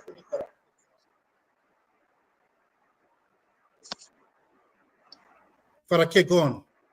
Okay, am I good now? I can still hear myself. Maybe leave the stage and come back. Maybe let's try that. Yeah, because I can hear myself echoing. I can hear myself right here. Is that your voice is too powerful? There's something about you and the Spirit of Not God the wanting voice. to resound. Farake, just go out of the studio and come back. While I quickly give Father. Okay, but it's like I'm no longer echoing. Okay, good. Yes, you're not. Go ahead. All right, lovely. So I remember Rex at Devo, very nice guy. Honestly, I remember him from way back in the seminary. Very jovial fellow. Mali already said something like that. He was this very free person, everybody's friend, really. He was always smiling. I remember he was always smiling. I don't know what always made him happy, but he was always smiling. I remember that. So Rex, it's good to see you again. Thank you very much for coming here to share. I was not here at the beginning, so I really did not hear your sharing, but from some of the feedback I've gathered from some of my brothers and sisters here, I can, pick one or two things. And to speak directly to what my brother Chemu has asked, I know that that seminary system we passed through had, some limitations. I know for a fact. And now that I hear you talk about, being seen with a lady and things like that, I can immediately relate with that. Because I know that back in the seminary, we had a worshiping community, right? In fact, you were instructed before masses on Sundays that you were not to be seen with any of those persons who come to the seminary to worship, especially if these persons were female. Yes. I can see my brother Angel opening his eyes. And that's true. Yeah. You were told. Yeah, I'm sorry for the public shock. In Schoenstatt, it was the opposite. We were encouraged to engage with the lay faithful and the children and the men and the women. So sorry for that public shock. Sorry, my apologies. You see, I heard Fortunatus talk about that, and I'm like, oh, really? You were always told, tomorrow is Sunday, brothers, just to remind you that, we were encouraged. We were encouraged to build that up. We were encouraged to build that apostolate. And this is a great shout out to Schoenstatt. We had different apostolates. For example, I started the children apostolate that became the youth apostolate. We had the Schoenstatt ladies movement. We had the men. So it was something we're encouraged to do. And maybe this is why when we then came into the seminary, we were seen upon, we were looked upon like, you guys are strange. Because God made us male and female. How do you relate with one and not with the other? Isn't that a deficit? Because in the parish, you're going to be engaging male and female. We have reverend sisters. But yeah. I'm listening. I don't know. I don't know what the situation is today in Bodija, but I'm aware that in my time, I mean, that simply did not exist. As a matter of fact, I'm not saying you couldn't have female visitors. I'm saying the worshiping community, you were expressly told not to mingle with it. As a matter of fact, you were listen to this. And I do not say this to make the seminary look bad. Like Achemu said, I was senior prefect in that system, right? So I mean, if I say these things, you should take me more seriously because I was part of that system, right? So I know that in my time, you would have to go through the front entrance precisely because, the worshiping community would go through the back entrance. So if you were to be going through the back entrance, for instance, and you were not an usher, there were those every Sunday who were picked to be wardens, church wardens. So you would help people sit and all of that, tell them where to sit. If you were not part of that and you were seen going through the back entrance and a formator sees you do that, you're in trouble. So these are some of the things that, we had to navigate. If to you guys, Schoenstatt, or you're talking about how you were encouraged to mingle with the ladies, no, we didn't have that. As a matter of fact, you always had to watch what you did, how you were seen relating with females, because there was, like you said, there was this deficit, of trust. And I can imagine why that would play this very big role in Rex's story eventually, even while he was sick in the hospital, because I mean, that deficit was already there. All right. So yes, this was how it was in my time. I don't know how it is now, but this was how it was in my time. And that relationship was not encouraged at all. I don't know what it is now, really. Yeah, I know we have a second person behind the scenes that we're supposed to take. But please, just before we jump to that, do you really mind? What do you think was the rationale behind that? What was the reason? My brother, I wouldn't know, right? Because I mean, before I came in, that's how it was. It was already And there. Okay. as at the time I left, that is still how it was. So It'll be good. It'll be good for us to find I out. would It'll be would good to think, find I out. would Maybe think, there's a and this rationale is, behind it. yeah, I would think, and this is purely speculation because I never really asked. And so I would think that some things that happened in the past, I don't know what they were, but this is just speculation. I'm just the one now trying to explain why somebody would come up with a law like that, right? So, already that creates in you some psychological thing, So already when you are relating with okay, let me quickly share this. I'll not take too much time. As a very young priest, the first place I worked at was the campus, right? I left seminary directly to the campus. After about 2 months in the campus environment, one young lady said to me, Father, you have a blunted affect. I didn't know what that was. Blunted affect. What's blunted affect? So I went to pick up my dictionary and I saw that it was something related to somebody who is not sensitive to the feelings of other people, in whatever context. And I started really looking at that because I never thought that I was somebody who was not sensitive to the feelings of other people. But coming from a system where there was a lot of suspicion with the way you were allowed to relate, especially with members of the opposite sex, I can imagine why a female in that campus environment would see me as someone with a blunted affect, right? So that's it, basically. See, Ojefo is back. We should ask Ojefo. Going to speak. Okay. Two things briefly. One. Can Achemo, please. throw like Achemo, because this is part of the. Did you go to Bodija? Listen. We No, used it's to the come to same thing Bodija and leave. in my body seminary I went. No, It's the Achemo, same just thing. let Emmanuel throw some light to that. Okay. Go ahead. Ojefo, go ahead I quickly. think that because on Sundays we usually leave mass and go to the refectory for breakfast, and of course you have to follow the front of the chapel to access the refectory. But then if seminarians, I mean, I remember that seminarians, those who went through the back door, would be chatting with the visitors when they were actually supposed to be in the refectory for breakfast, right?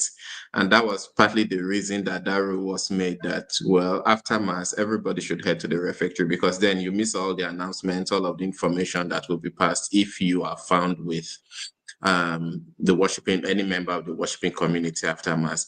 But I don't think that it prevented seminarians from welcoming visitors. I remember that seminarians had female visitors come to see them on Sunday, on Wednesday, and they would stay in the common room, or even stay just any of the sitting locations around the compound, around the orchard, wherever. And then after a certain time, you knew when your guests were supposed to leave the seminary, and things like that. But I remember now that Father K just said this, that yes, that was the rule, and you were afraid to talk to any of those who was in the worshiping community, especially if they were not your friends that you invited to come to mass. But that's it. All right, Achemo, thank you very much. Let's bring the next person on then. Yeah. Okay, She's here. Just go. She's here already. Rex, I think you're struggling with your connection, but you've heard Father John Okpara, as I call him, my Jarastafara brother, has a question for you. I call him Jarastafara. Ojefo knows that. Father Jarastafara, all the way from Philadelphia. Can you quickly throw out your question, even if Rex can take it, but probably it could be reflected upon quickly. All right, thank you. I had two questions, one for him and one for all of us here. I think Father Jeffo can respond to this one. In Bodija, do you have for each seminarian a formation, a formator assigned to each seminarian who helps him to walk through his formation, to spot out his strengths and his weaknesses, or things discussed within the formation board and things that came out of the peer review that you have in the seminar. do you have something like that in Bodiger? Can you just throw the second question also so that Yeah.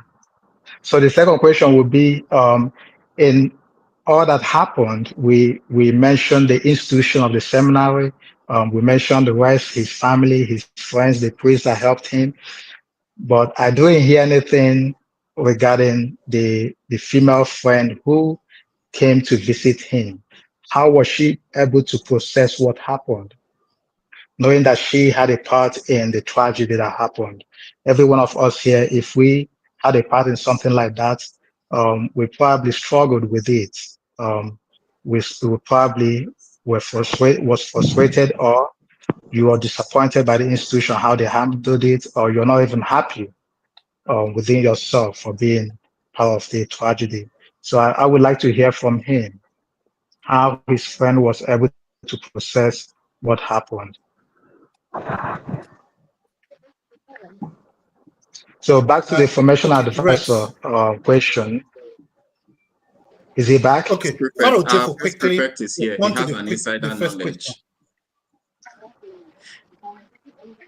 knowledge. I just came in, so I think I may be Okay, behind on the question.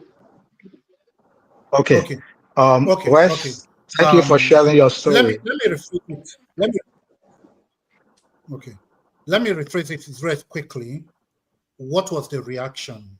How did our female friend handle the unfortunate situation that happened to you, considering that she was at the crossroad, right, of all of this? And how did she deal with it? Are you there, Rex? Okay. I guess the connection has It gone off. doesn't seem Father to be Jeffo, there. Let me Gabriel, please let me say something It seems to like it's Rex as frozen. well. just hold on. Yes. I Is he there? beg, just hold on. Father Jeffo, can you one Okay. sentence just respond to the previous question? One sentence. I was going to pass it on to Father K. He has insider knowledge as senior prefect, so he would know. But I mean, no. The answer is no. The answer is no. No, but Father K.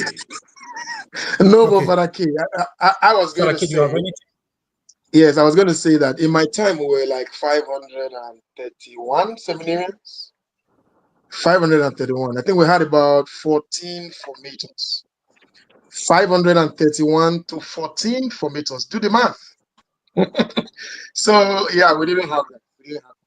But we had you could interact with these formators, but to specifically have formators assigned to specific students to journey with them, we didn't have that at all. All right. Thank you very much. And I still, yes, can I say a few things? I think that despite the number of the seminarians versus the number of formators, it is something that you can still handle. I don't think the formators are too busy. I've been in Nigerian seminary for 4 years. I don't think the formators are too busy that they cannot have at least 5 seminarians meet with them throughout the week. Then you go at the same pacing throughout the formation year. I think it's something that can still happen despite the number of seminars you have. Because the issue of race, if he had someone, a formation advisor, who he reports to, that person at least would have been able to listen to him, whether he was lying or telling the truth. He could confide in that person and say, Father, this is truly what happened. And he would go back to the formation board and say, I think this is what really happened with this seminarian. So it was him versus the formation board running hectare scatter to different individual priests with no one that he can confide in, that can listen to him and then take whatever he says to the formation board as his advocates. And Well, just for I the will say, numbers, at we had 500 to 14, just for the numbers, Father K, sorry, Ima. Just for the numbers, at 500 to 14, you're looking at about 35 students per formator in a school year. So you can do that in a semester. well, as a counselor here, you are able to hold, school counselors are able to hold 40 to even 60 sometimes, but it has to do with commitment and this mental. let me say rudely to you. Are we let talking me say about this spiritual rudely. direction? No. No, not talking of No. spiritual Oh, okay. direction. Information journey. Let me say this rudely to you, but John Okwala, na American seminary, you go see that one. You need to see for Nigerian seminary.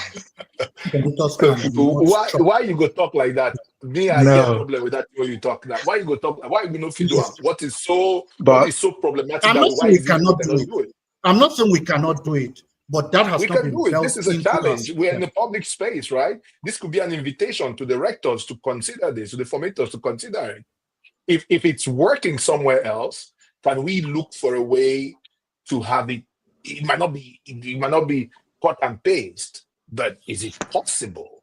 If it's possible, we are people of Okay. infinite possibilities. Thank you for the Angel Belt, right, for that angle. But at this point, I'm bringing a closure to Rex, right, stories. We will touch base with him again, one-on-one. Those of us who do a follow-up checkup, right? But my sincere plea to all those informations, to prefects, right, using Father K as a point of contact to all of you.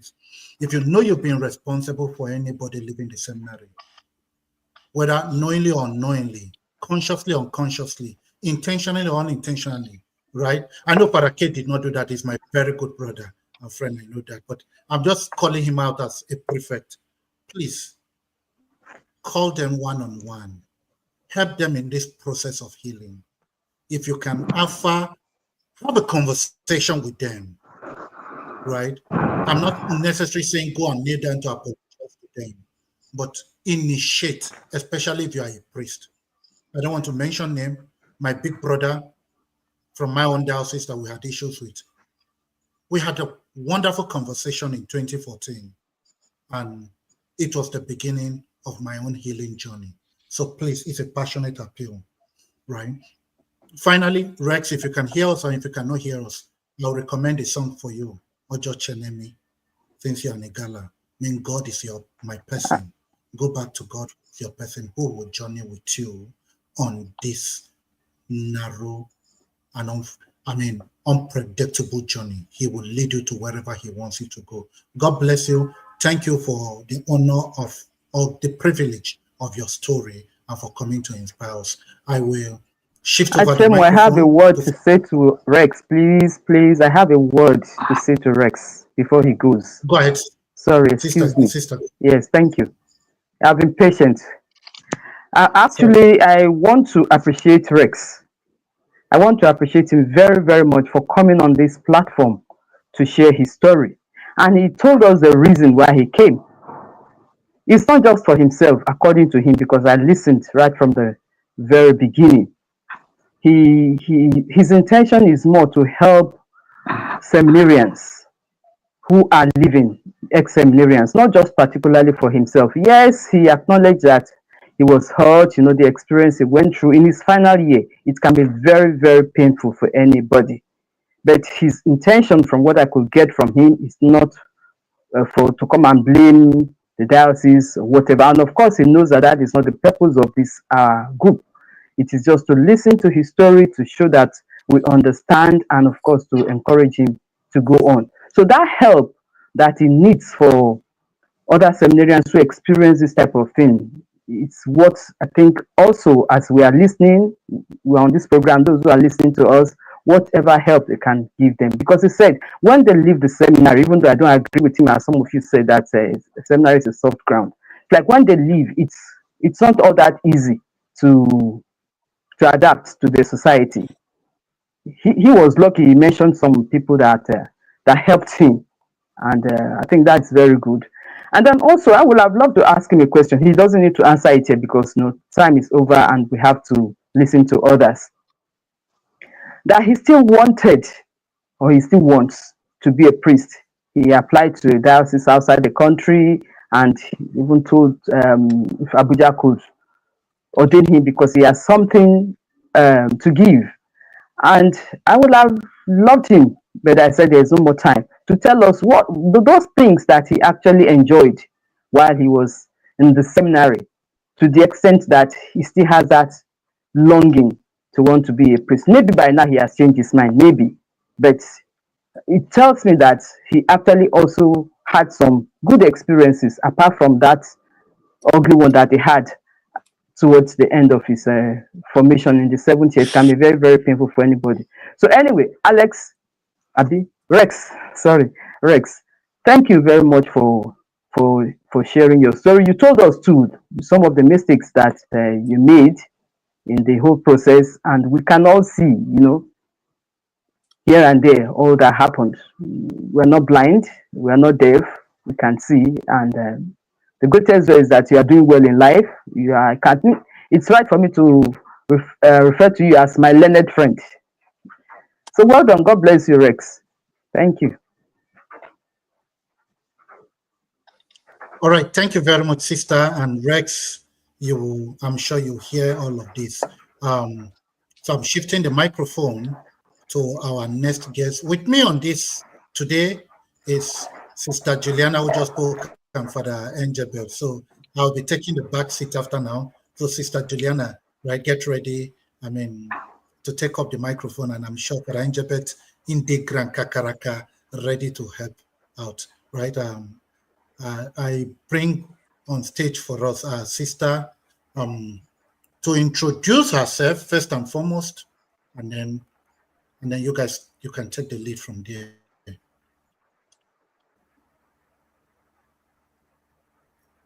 Daisy, over to you. Good evening, everyone. Can you all hear me? Yes, we can. Yes, we can hear you.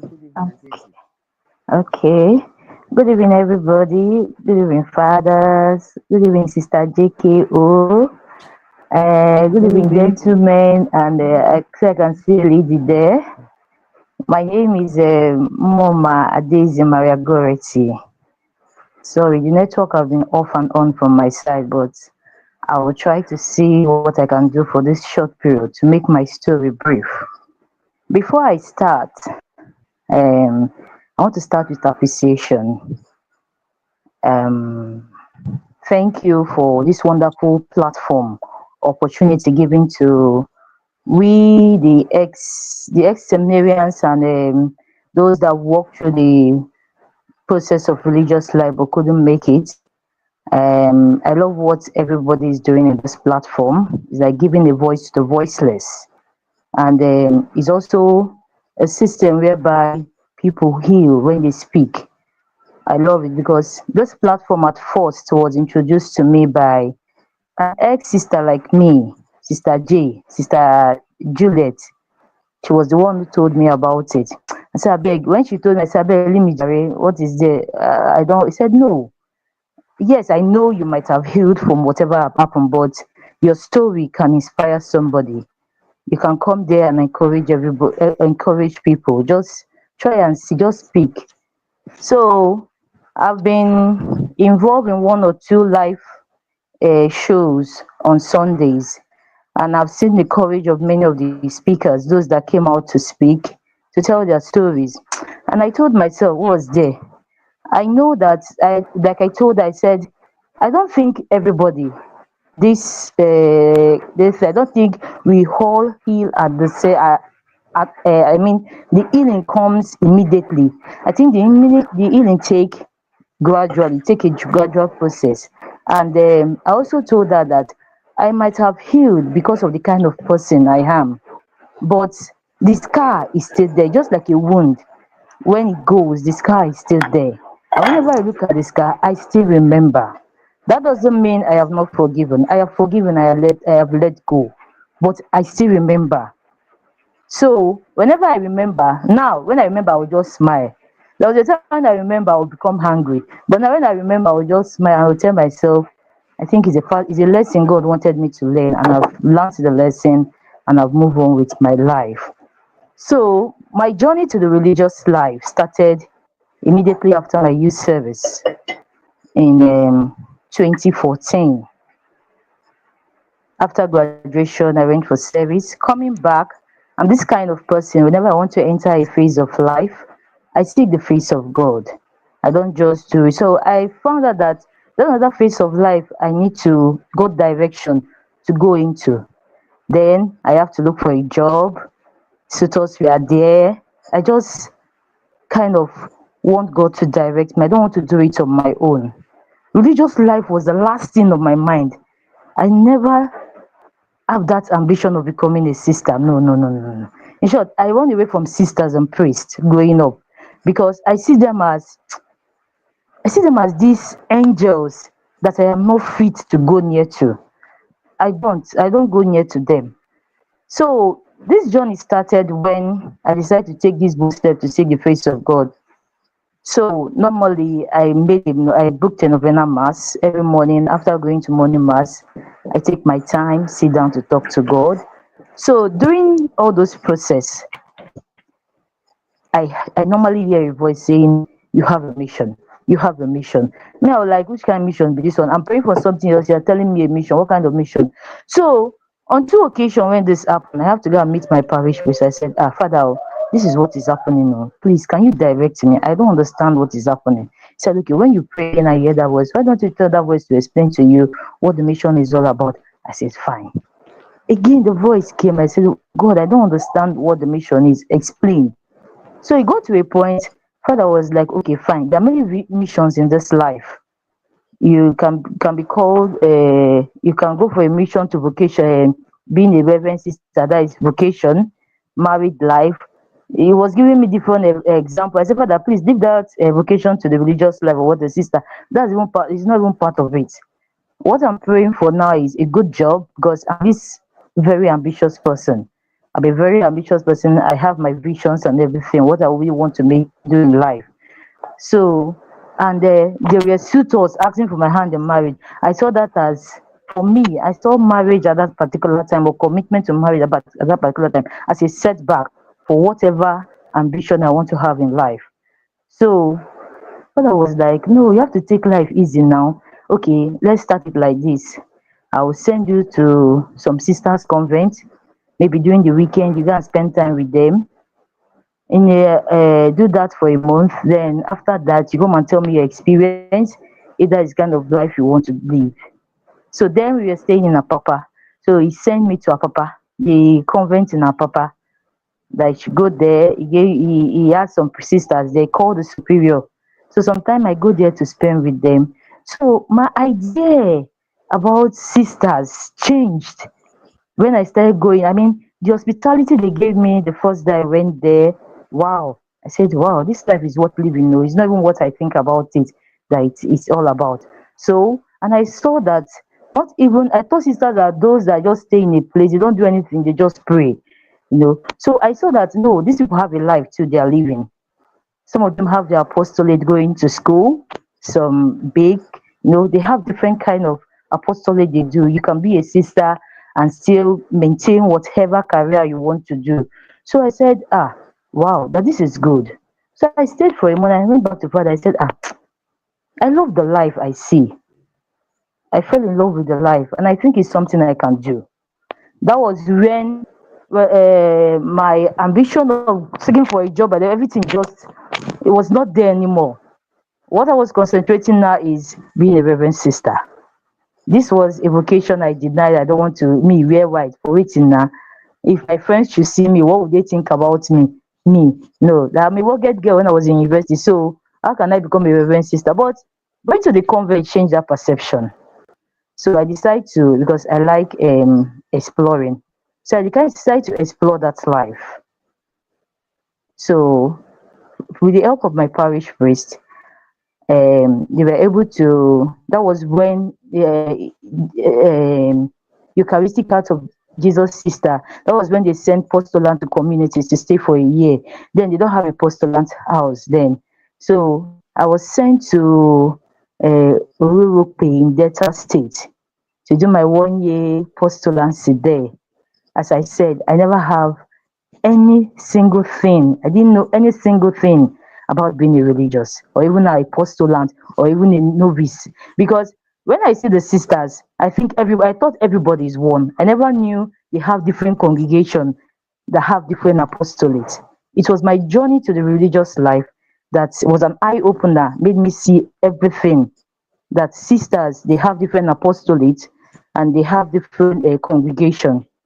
But EAJ was the only congregation I went to. Even with the first community I went to, the way they received me, I told myself, what's the need of going to, because Father also asked me to go to Pauline, Holy Child.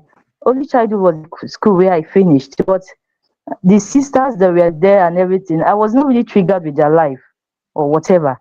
So I said, since I love EAJ, and one thing about me is what gives me peace is the Blessed Sacrament. So that their 1 hour adoration was one of the things that attracted me to EAJ. I said, wow, so that every day of my life I can sit in the Blessed Sacrament for 1 hour and speak to Jesus. Now this is nice, this is what I want. So that 1 hour adoration attracted me to EAJ. That was another thing I loved about EAJ. So they sent me to Europe to stay with some sisters there in the community. I was happy that I've been sent to, that was my first time in Delta State. I was happy to go to a new environment, see new people, meet new people, experience new things. So I was just doing everything with my whole heart. Although the sisters there, the superior there, she knew I was a graduate. They were running a school. She knew I was a graduate, but she never exposed me to the life of going to the school. I mean, taking me to the apostolate to help out in the school. Instead, it kept me at home. I was the domestic staff there, doing everything, house chores, washing his clothes, cooking. That was what I did for 1 year. I mean, I thought it's a normal thing the postulants do when they go to community. As I said, I never have any, I didn't have any experience or anything that the postulant is supposed to do. So when I got to know that whatever I was doing there was not what I was supposed to do, was one day they said we should go for postulant. I think there's a place postulant meet in that Delta State. I can't remember. I mean, we normally have a seminar. So I met postulants like me, and they started sharing. I said, what are people saying? They said, yes, some of them said they work in school, some they said they work in the hospital, and among all of that was the graduate. All these were school people with school WAEC school cert. I was like, I know. When they asked me, I wasn't ashamed of myself. I said, no, this is in the community. This is what I do. They said, no, that's not what I'm supposed to do. They're supposed to fix me in the apostolate for me to do. I said, well, I don't know, but I'm enjoying what I'm doing. You know, I was this open-minded because since this is the board I accepted, I decided to do whatever. Because one thing the sister there, when I went to Sacred Apapa, one thing she told me is that this life is the life of humility. So, and me, I have pride. I won't deny that. I'm this person that has pride. You can't easily bring me down. So I saw it as an avenue that there is something God wants to curtail in me. So I decided to leave my pride, to humble myself, to learn that part of humility when I was there. So some people say they are giving them allowance. I said, nobody's giving me anything. So when I came back with that mindset, I didn't tell my superior anything. I didn't approach her because the only person I was close to was one of the younger sister there. I met her. I said, sister, look at what they do. My fellow postulants told me, this is what they explain. Is it true? Sister Nana said, it's true that she doesn't know how she would tell me, but since I've started bearing all this, I should just forget it. I should bear that. I should just pray that all my sacrifice and everything, that I'll make it to be a good sister, that I should just endure, that she has talked to the superior at various occasions. She doesn't know why she keeps me at home. Well, I finished my postulancy there and everything, and I left. You know, with what my superior did to me and everything, I just took it that is part of the training. That's what I took it as. I took it as part of the training. I didn't talk because I know if I should say it out and everything, I might decide to go extreme. So I kept quiet. So after that, they started this postulancy house in Benin. Yes, we were the first set there. We are the first set of people there. After my 1 year in Europe, I still went there to spend another 1 year. Then that was where they have the postulancy house. Everybody stays there. This one, no more going to community. So when we went there, we were received. Even before we went there, I came back home. I told my parents my experience. They said, are you sure you want to go back? I said, I was so happy. My mind, I was so happy. There was no turning back. Because one thing I prayed about when I was seeking the face of God for all this is that I told God that if I encounter any obstacle, I will withdraw. So if this is not your will, just tell me so that I'll know what your will is. But when I was going through this road, I never encountered any of. In short, anybody I told that I'm going to do just like, they encouraged me. Most of my perspectives I bought during that time was given to me by people. So I saw it as the will of God for my life because everything was moving on smoothly. So when we went to the postulancy house to start, I met other sisters like me, other postulants like me. We started. Some were graduates like me, but most of them were undergraduate too. We started with one of the sisters there, which was our superior. So when we started, everything was moving on fine. But my superior noticed that I'm this kind of person, that I'm very intelligent, and I don't just do things for the sake of doing things. Before I do anything, I think. So what they do, it was even there I got to know that there's something like ranking. I mean, number one, number two, number three, the way you get the last person, that the first person that is number one is just like a prefect, the senior prefect among the other postulants. So what she did then was she brought the younger ones to be the prefects, our seniors. Then we the graduates, she placed us at the middle or at the end of the number, whatever. That is how they did it.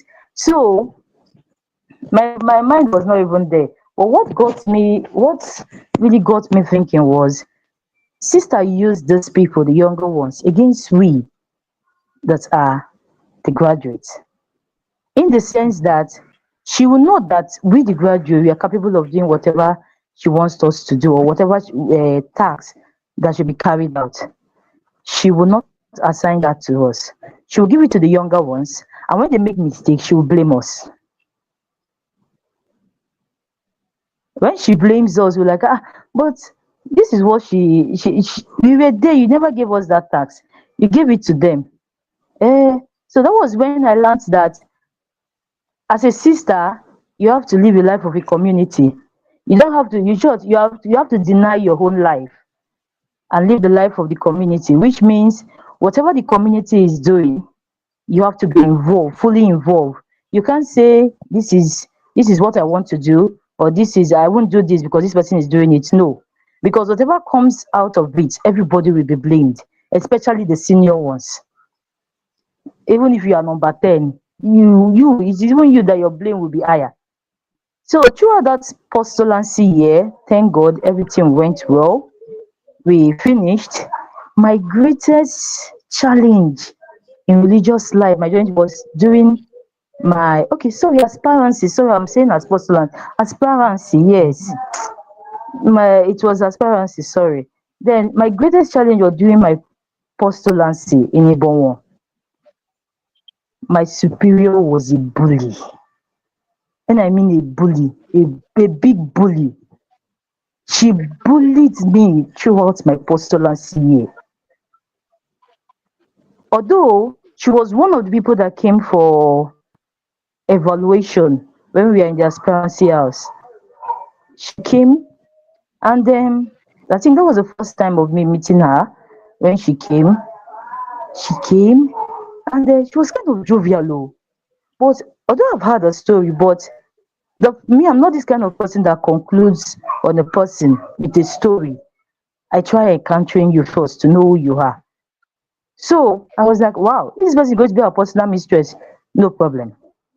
But when we got into the postulancy, it was a different case for me. I can't speak for other, but for me, it was a different case. She bullied me. I don't know if it's because she found out I was a graduate, I was smart, I was intelligent. I don't know. Even today, I still ask myself, what did I do to this sister during that time? She frustrated my life to the extent that I made a novena prayer for her. I won't do anything. She will tell the young. She also, when we came in, also made the younger postulants, also they were above us. So she used those ones as a spy, or should I say, she used them against, especially me. Now let me speak for myself. I don't want to speak for others. She used them against me. Those ones will come, they will accuse me, they will even insult me to my presence. And I was told that in the religious life, you don't fight. You don't even me, I don't know how to insult people. So what I do, in short, tears become my food during that period.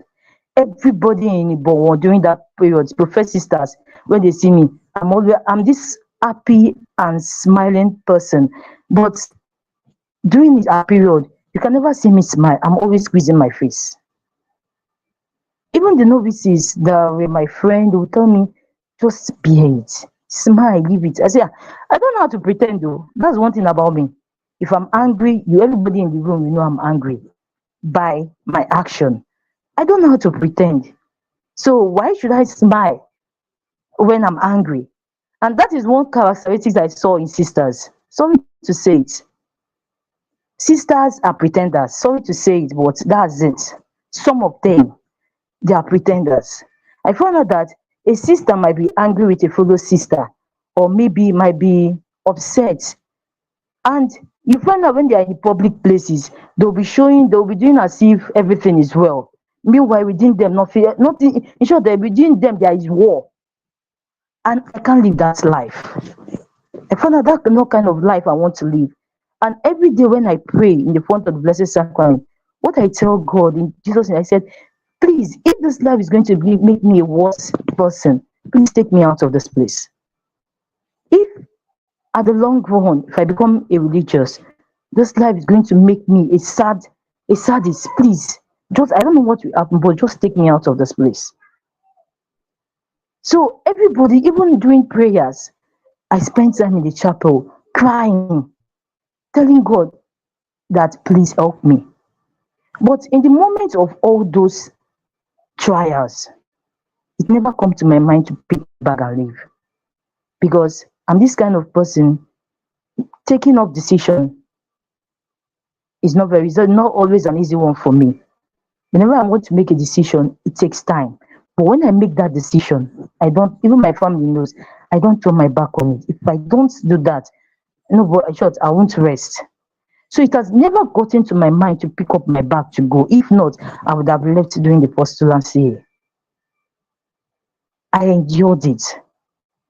There was even a day she called me in her room and told me, you, Goretti, you think you are smart, Abi? You think you are wise? I will deal with you. I will deal with you in this postulancy. You will know. When I finish with you, you will know. I was like, what have I done? What have I done? And she will see that I'm not happy. And she will be short. My sadness is, I don't know whether is a gives her joy. Whenever I'm happy, she will make sure that she does something that will make me angry.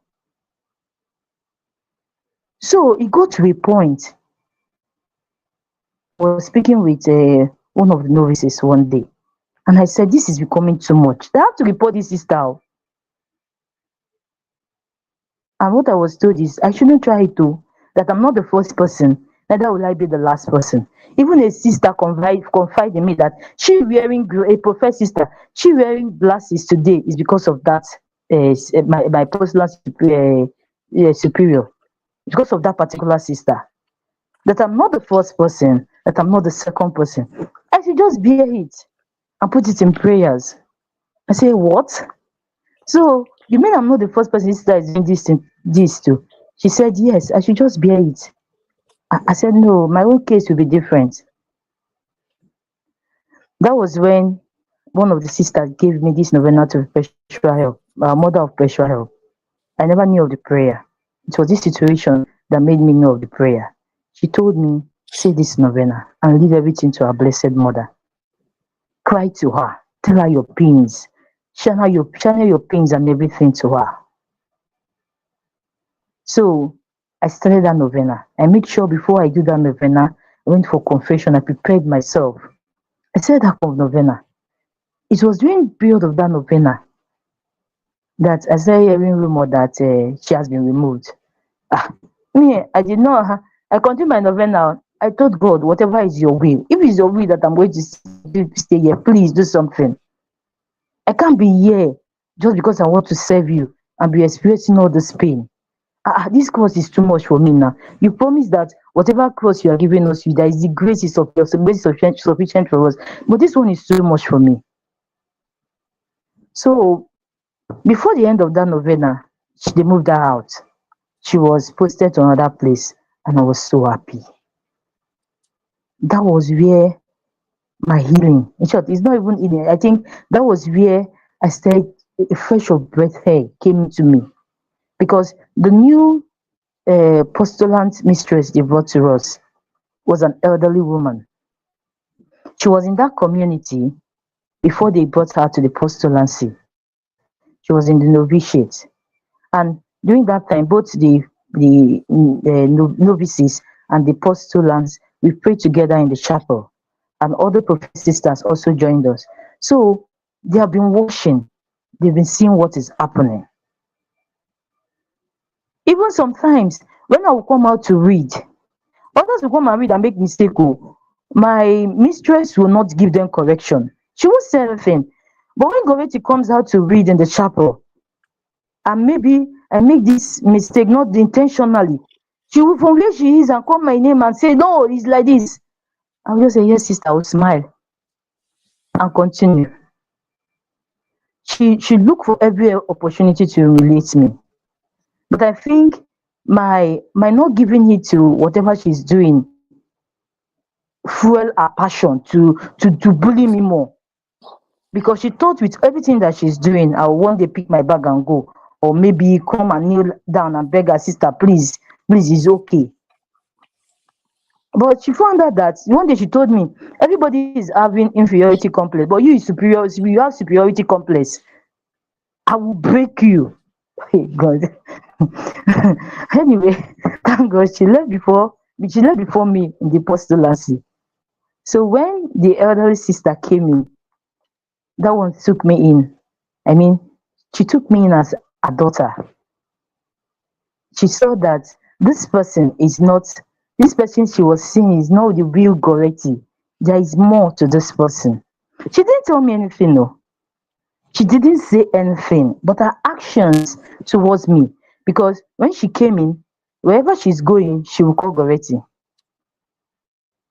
Whatever that has to do with that postulancy, Goreti is in charge. I wasn't the number one then, no. I wasn't even the number 5. I mean, it got to a point. Those my sisters she was using against me, gang up against me. I was like, why is this mistress? What is everything Goreti? She's not even the number 1, because they've always put them in the forefront. Now nobody is remembering them. Even sometimes when the sister asks me, I'll say, no, please, she said, I asked you to do this, go and do this, go and do it. She tried, she brought me out from my dark place to show me that there is more to religious life. There are good sisters in religious life. She gave me hope when there was no hope. So successfully, I passed through the postulancy. But the mistake I made was during our evaluation, because of the fear that had been put into me. Don't complain, or don't talk. Oh, if you talk now, you might not even go to the Novi, and everything. I decided to bottle up everything. And I didn't take time to heal from those bullies, because I've not been bullied before. I didn't take time to heal. Then we were admitted into the novitiate. When we got into the novitiate, I was made the number 1. That was the first time in my religious journey. I was made the number 1. So those my sisters that have always been above me never took it lightly. In short, we were 5 in my set. Yes, we were 5. I was always standing. It was 1 against 4. No, 1 against 3. The other person, that was the second person, she's just in between. Nothing I say, I must say, okay, sisters, let's do this for where the other person will tell me, you can't force me to do anything. You cannot force me to do anything. You can't force me to do this thing. Even though I know it's the right thing, you can't force me. I have my own choices. So it was very difficult, me working with my set. It's as if there is always war between us, because they found out that they made that negotiate for me not enjoyable. It's okay, fine. Since they made you number one now, the person that have always been number one right from the beginning. Since they made you number one, let's see how you succeed. So just a gang up. And the surprising thing about it is that even our seniors, they were not even helping issue. They saw what was happening between me and my sisters. They can't even call them to order. Instead, they too supported them. So sometimes when I want to take a positive action there, I stand alone. There was a graduate among the seniors. One day she called me. Out of the novitiate, we went out. She said she wants to talk to me. I said, okay, what do you want to talk to me about? She said, the way I'm going, that she doesn't think I'm going to survive in this novitiate or religious life. I said, I don't understand. Why are you saying? He said, yes, she knows it's my person. I'm this plain person, is my personality. But with this kind of personality that I can't survive. I said, how? Okay, do you want me to pretend? But I don't know how to pretend. That is the problem. The religious, in religious life, that if you want to succeed, you have to pretend. I have to look at her. These are people that are about to be professed as sisters. She was also a graduate. She said she's telling me, nobody is there, that she's telling me the truth. That most of the things I do, yes, I might be doing the right thing, but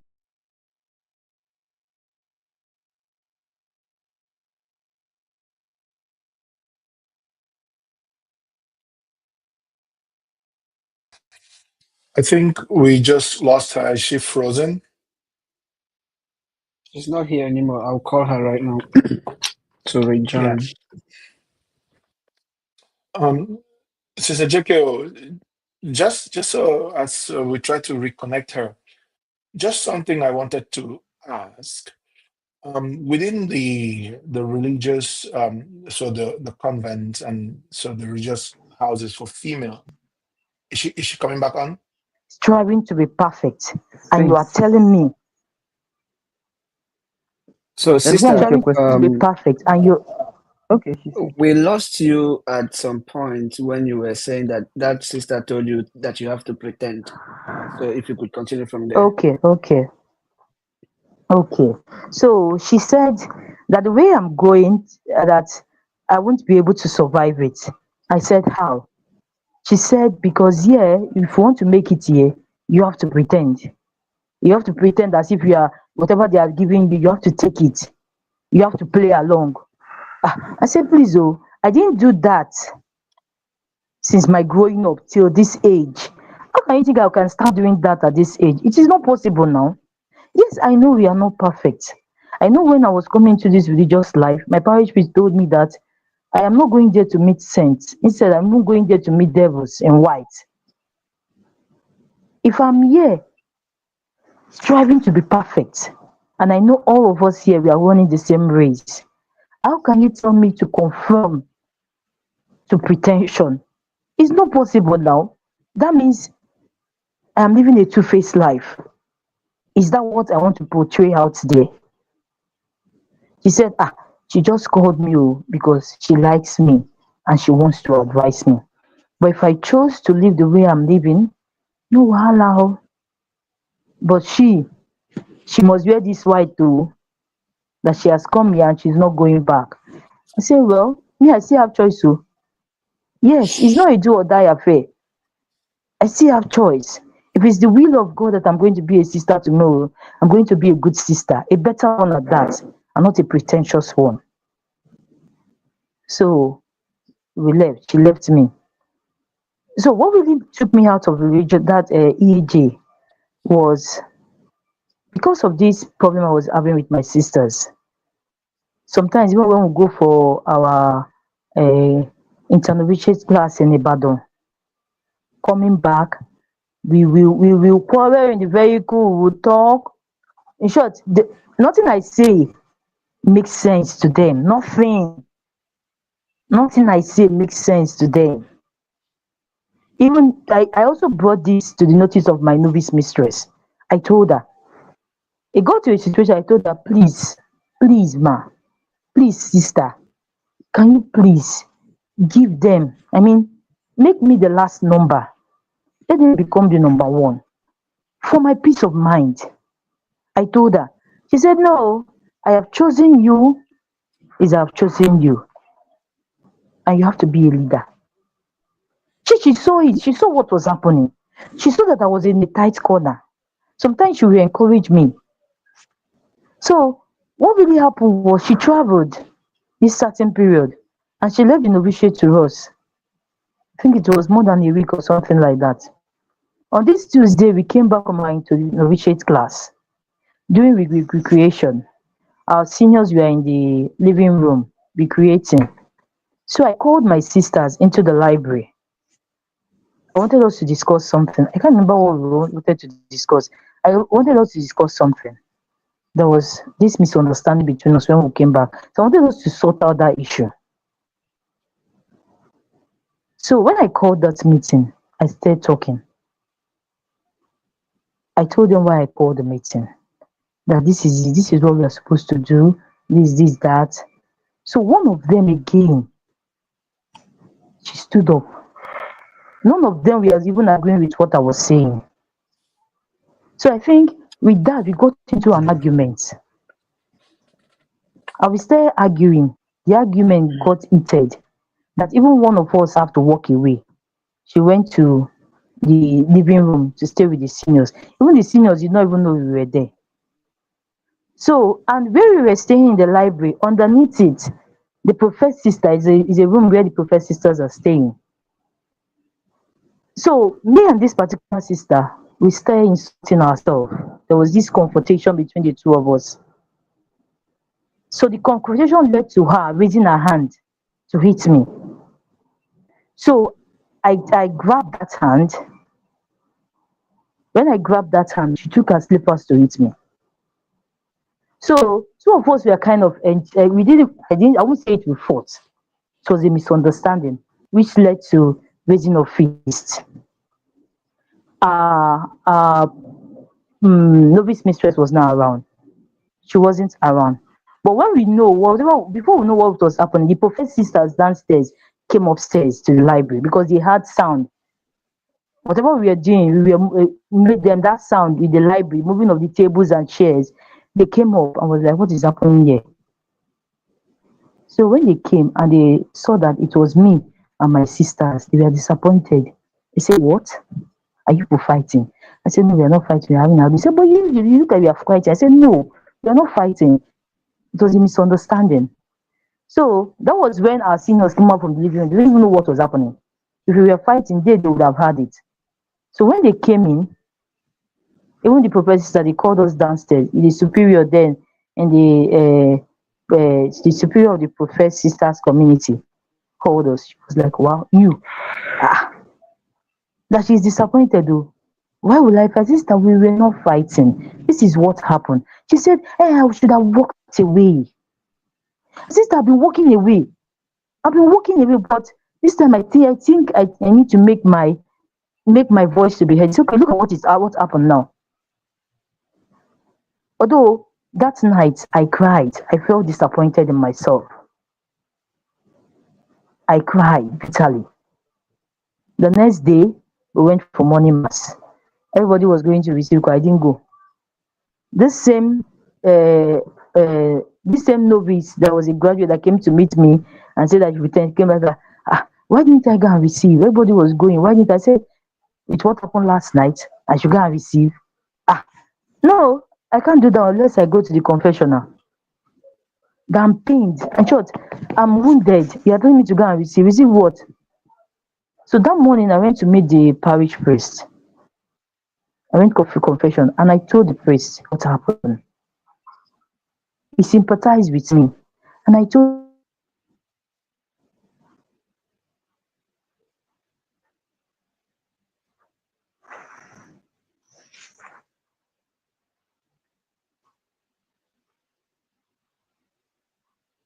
go and tell her personally. He said, well, that will give me peace of mind. No, wahala, but she will tell me to forget about it and forgive myself. I said, no, Father, I will do that. So when Novice Miswed came back, I went to her. I knelt down. I narrated everything that happened that day to her. Yes, she was disappointed because that was not what she was expecting from me. She expected more. She believed I could handle my sisters. She asked me what led to this. I said, sister, that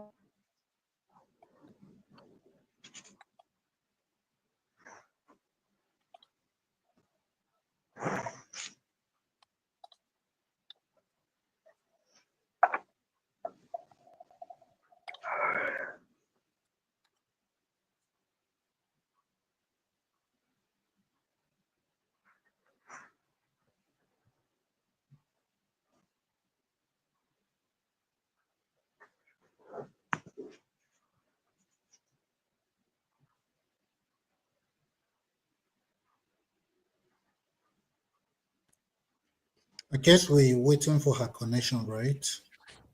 Yeah, I think so.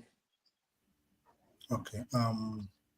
While we wait for that, I just had a question. I wanted to have Sister JK throw some light to it.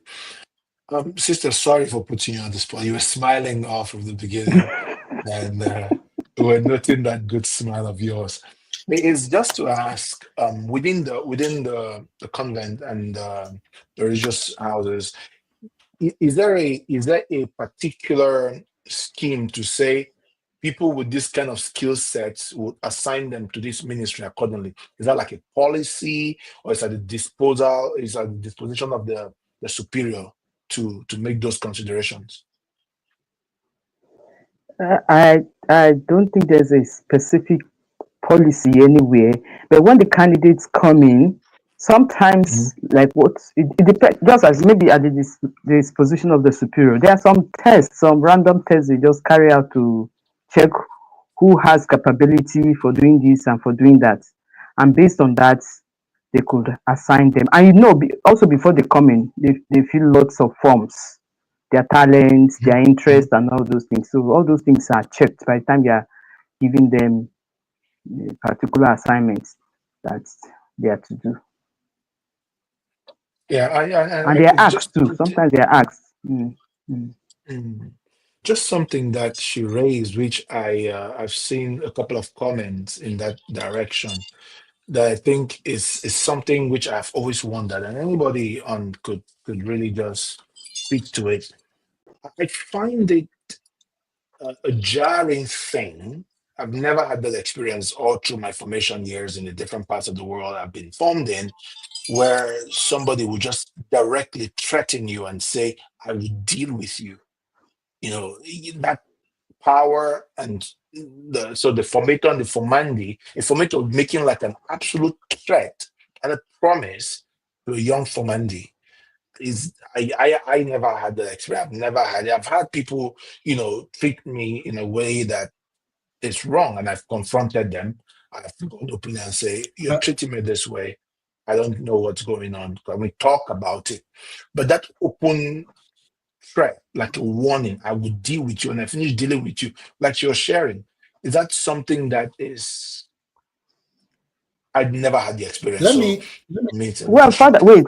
Father is asking me the question. Yeah. Okay. Gabriel, you can go ahead. But when we even look at it according to the Constitution, there is nowhere that a formator has that type of power to speak like that to any candidate. But here we are talking about human dynamics. Remember how we started this whole conversation, toxicity of seminary formation, and I think we all agreed that time that maybe some persons, some individuals, is based on what they do that we are talking about this toxicity, not the system per se. So it would be strange to me to hear that an individual sister or priest somewhere gets so intoxicated with power and makes such statements on the candidate. It's not right. We know it's not right, but sometimes it does happen. I don't want to excuse it as a human failure, human weaknesses and whatever, but it does happen sometimes. And that is where, the hurt comes from the candidates when things like this are being said. And the one sad thing also is that sometimes these things are even not made known to the appropriate authority at that time, because there's always an authority that is higher than that of the formator when we're talking of in religious life, whether as aspirants, postulants, or novices. Well, Yeah, I think you make a very, very candid point. I think it's a point that John, Father Jah Rastafari, let me use Achemus language, but I think that you've mentioned that distinction that we have sought to make between the system, as it were, and the requirements of the system, and what people uphold, what we've called subculture, over and over again. And you've spoken about it from a dimension of accountability. John, do you mind throwing more light at what you think, or how do you think? Sister has raised a good point that there are people above superiors, and that formandees can make this known at the time when it's happening to that person above the superior. In your experience, I also have experience within the Nigerian formation system, but in your experience, and maybe but Justin, you can also speak to this. Do you think that there is a way, maybe an affirmative way or another way, we can bring in this accountability question for somebody who is directly setting in the formandee in this way? I think every one of us here who has been through the system in Nigeria can tell that there is no system of accountability for formators, unless for very serious reasons of scandal would you hear that a formator has been removed. But issues as the former sister was mentioning, issues like that, you usually don't have anyone holding the formator accountable. There has not been such case in my experience, unless for very serious issues. So sister is right. What started this whole conversation is the individuals, the subcultural issues, and how what is in the document is being lived out in the seminary formation and religious houses. But within the system itself, there is a lack. There is nothing within the system that enforces and checks the formators. And every one of us can testify to that, going by our own individual experiences, or even what happened to people that we knew in the seminary before they left. So sister is correct in what she was saying, but at the same time, within the system that she is saying that is okay, there is still no system of accountability within the system. For Justin, or for the Osofagos, so we have you're safe. Do you want to throw some light to that by any of your experience, while we see if she'll be joining us again? You're muted.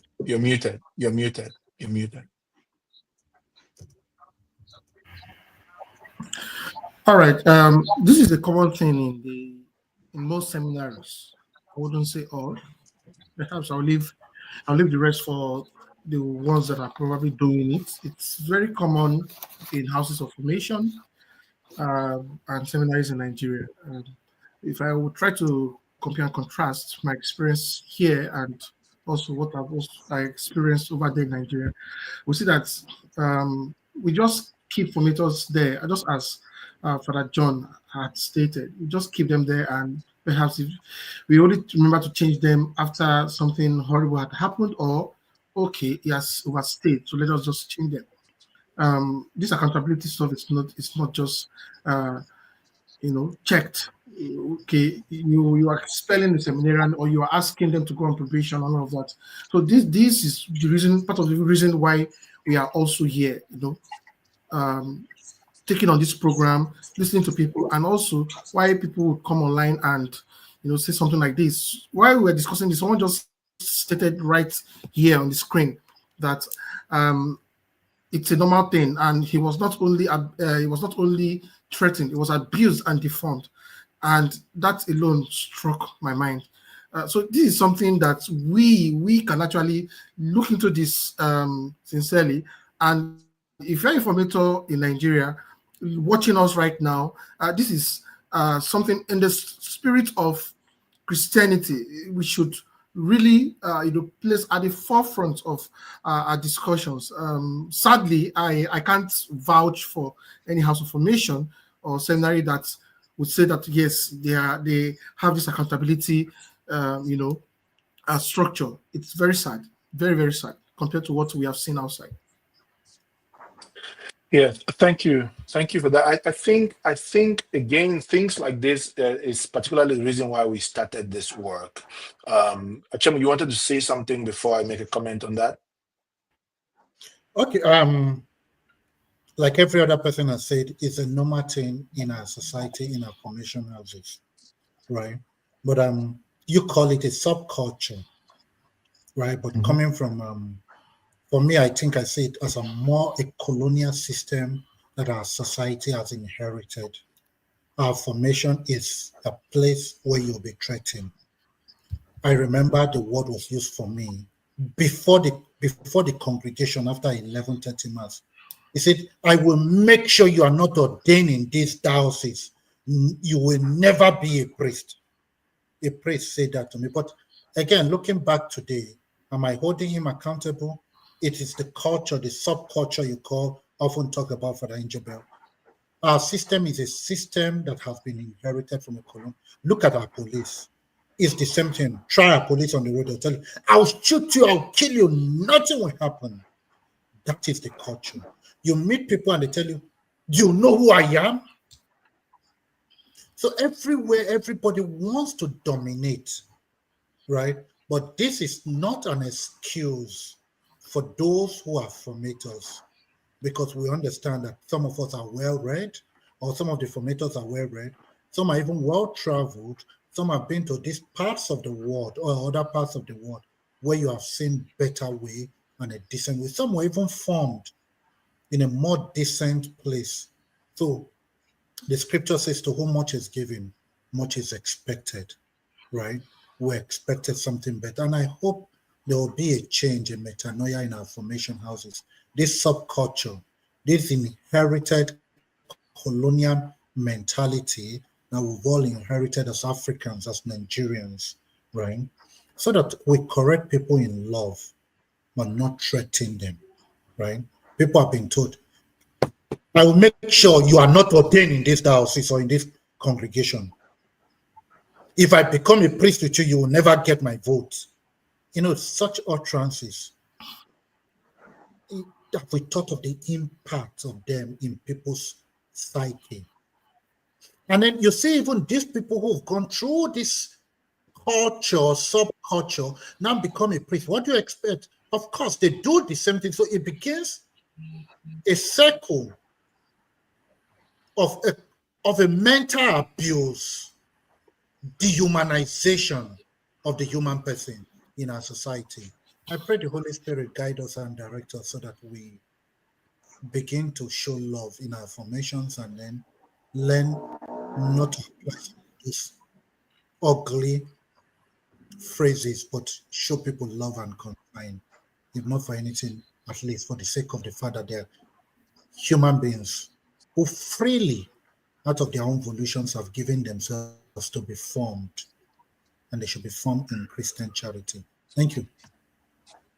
Yeah, I really, really, really appreciate this dimension. There was a conversation I was having a couple of days ago with a few priest friends, and they kind of referenced this. I just did not pick on it, and it wasn't as spot on in my thinking as you have just pointed out.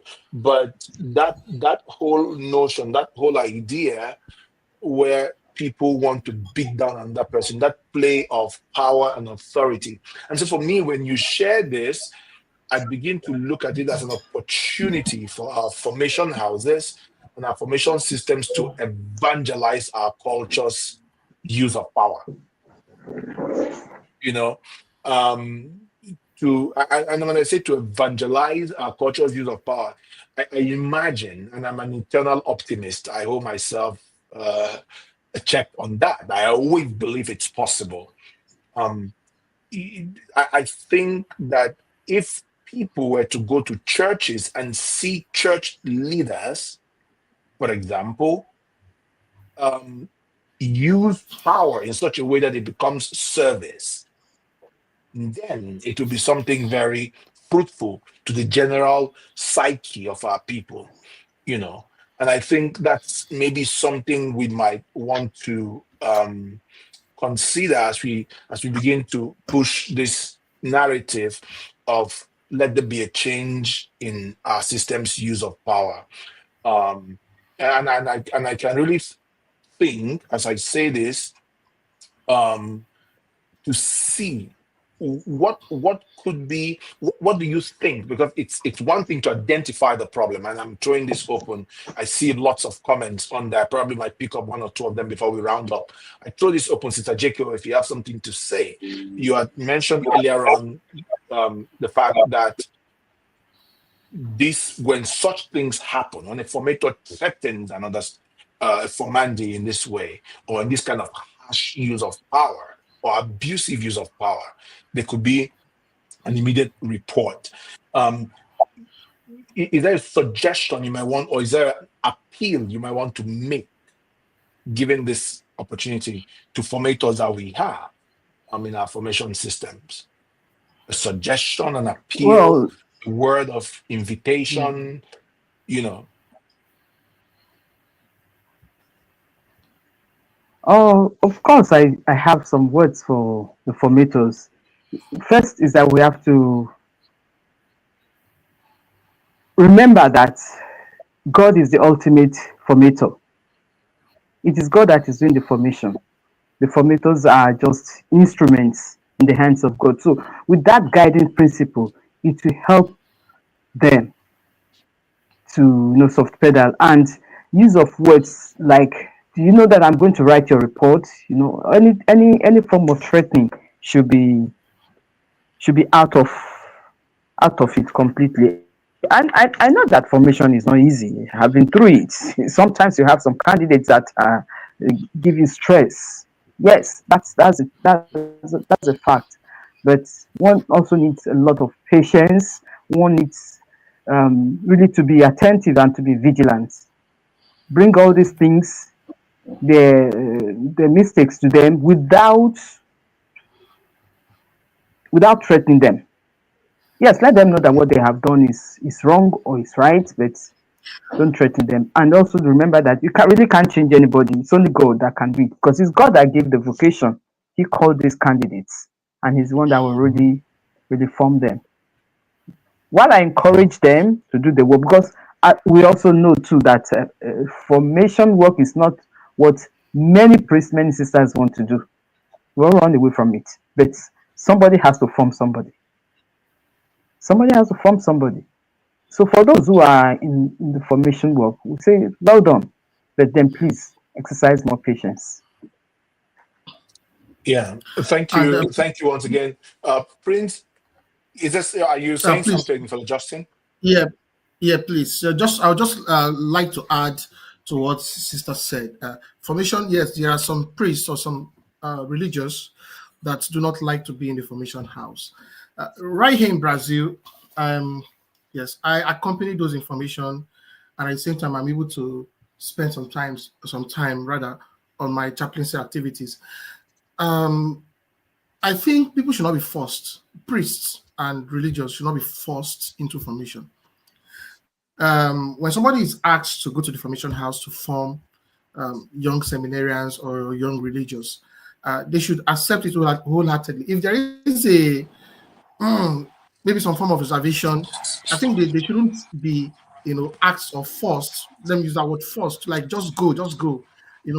This is what is really lacking here. The superior just looks at somebody and says, okay, go to the formation house, perhaps just to punish the priest, just to be there, and is there setting that example. This is something we also should be looking into. Many of these formators do not even attend that program. There's what they call a formators course. They don't attend this program. They just go there. The ill that were transferred to them, while they were in the formation house, they become priests and they transfer it to others, and they play God. That your final year result depends on me. Your evaluation depends on me. Without me, you go nowhere, and this is a problem. So the more we see these as also something more spiritual, the better, because at the end of the day, we think we are dealing with people, we are destroying people's vocation, and definitely will answer that before God someday. So there will be a God who would also sit on the throne and put us in front of him and tell us, I'm in charge here, and without this, you will not get into heaven. So this is the basic thing we should be placing just before us when we consider these things. And these are the areas we are bringing forth to be looked into, and this is where this whole story lies. So just to add a little to what Sister said, I'm here today accompanying them in the formation house because I like it, and I find it interesting. And at the end of the semester, I will also be evaluated. Students will also evaluate me based on what I've said, based on the way I have accompanied them, not just be there and be dishing out threats on people. So formators too should be as well. Yeah, I'm very grateful for that part. And talking about that, I think Father John had mentioned that, but we see your back, sister. We were picking up at the core of your story because we think you had really touched the part, and we're talking specifically to that idea of being bullied and being shouted down on and threatened. I don't know if you can hear me. Can you hear me? I can hear you now. Yes, I can hear you. Okay, great. Yes. So Could you please repeat yourself? Yes, I can hear you. Just great, fantastic. So we were talking about that.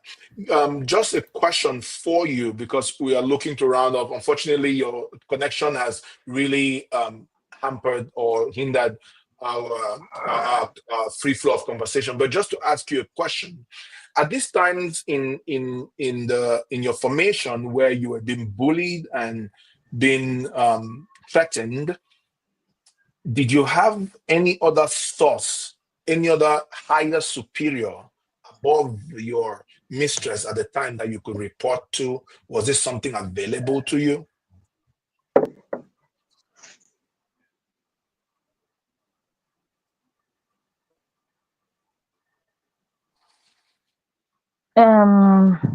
Yes, I would have, because during my time of formation, we attend occasions where we meet other professors.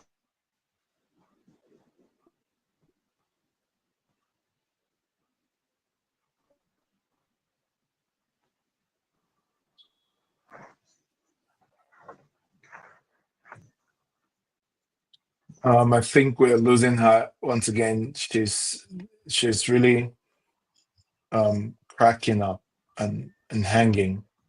But I think I had heard from her saying yes, that they encountered other professors. I don't know if we all heard that part. But she's still talking. I hope she can come through. Yes, I heard her. I heard that part.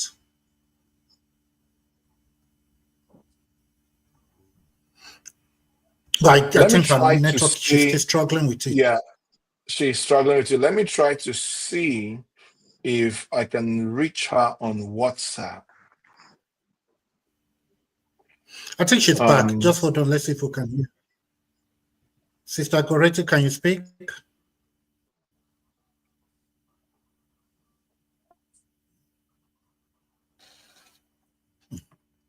Yeah. So we'll wait for you to get her back on WhatsApp. Right, while you do that. I'm trying to see if I can get on WhatsApp so we can round off and see. But even on WhatsApp, the connection is not coming really. Just to support what you say for the CJ, for the Sophagus, right? I just finished teaching summer class last week. Guess what? I just saw my email. I was copied the evaluation from the students. I was evaluated for teaching just 8 weeks summer class, not to talk of regular semester. So accountability, I wish it's something our church will listen to and imbibe. And beyond the culture or the subculture, also for Angelbert, you have talked about this with Fortunatus, the culture of clericalism also, right? If you see some of the comments coming here, they don't sound good about religious or priests.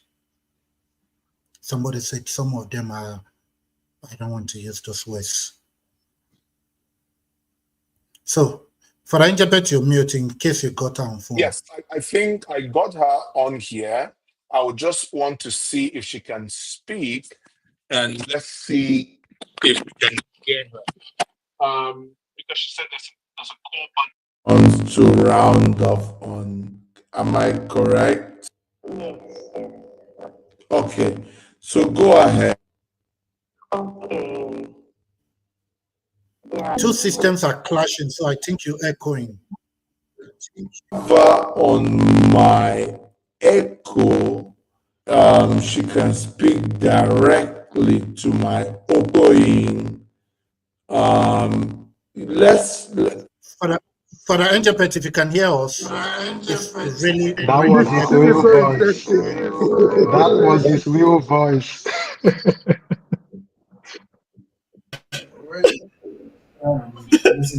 It sounded like a robot in space or something. The connection is pretty bad. Let me try to. Wow.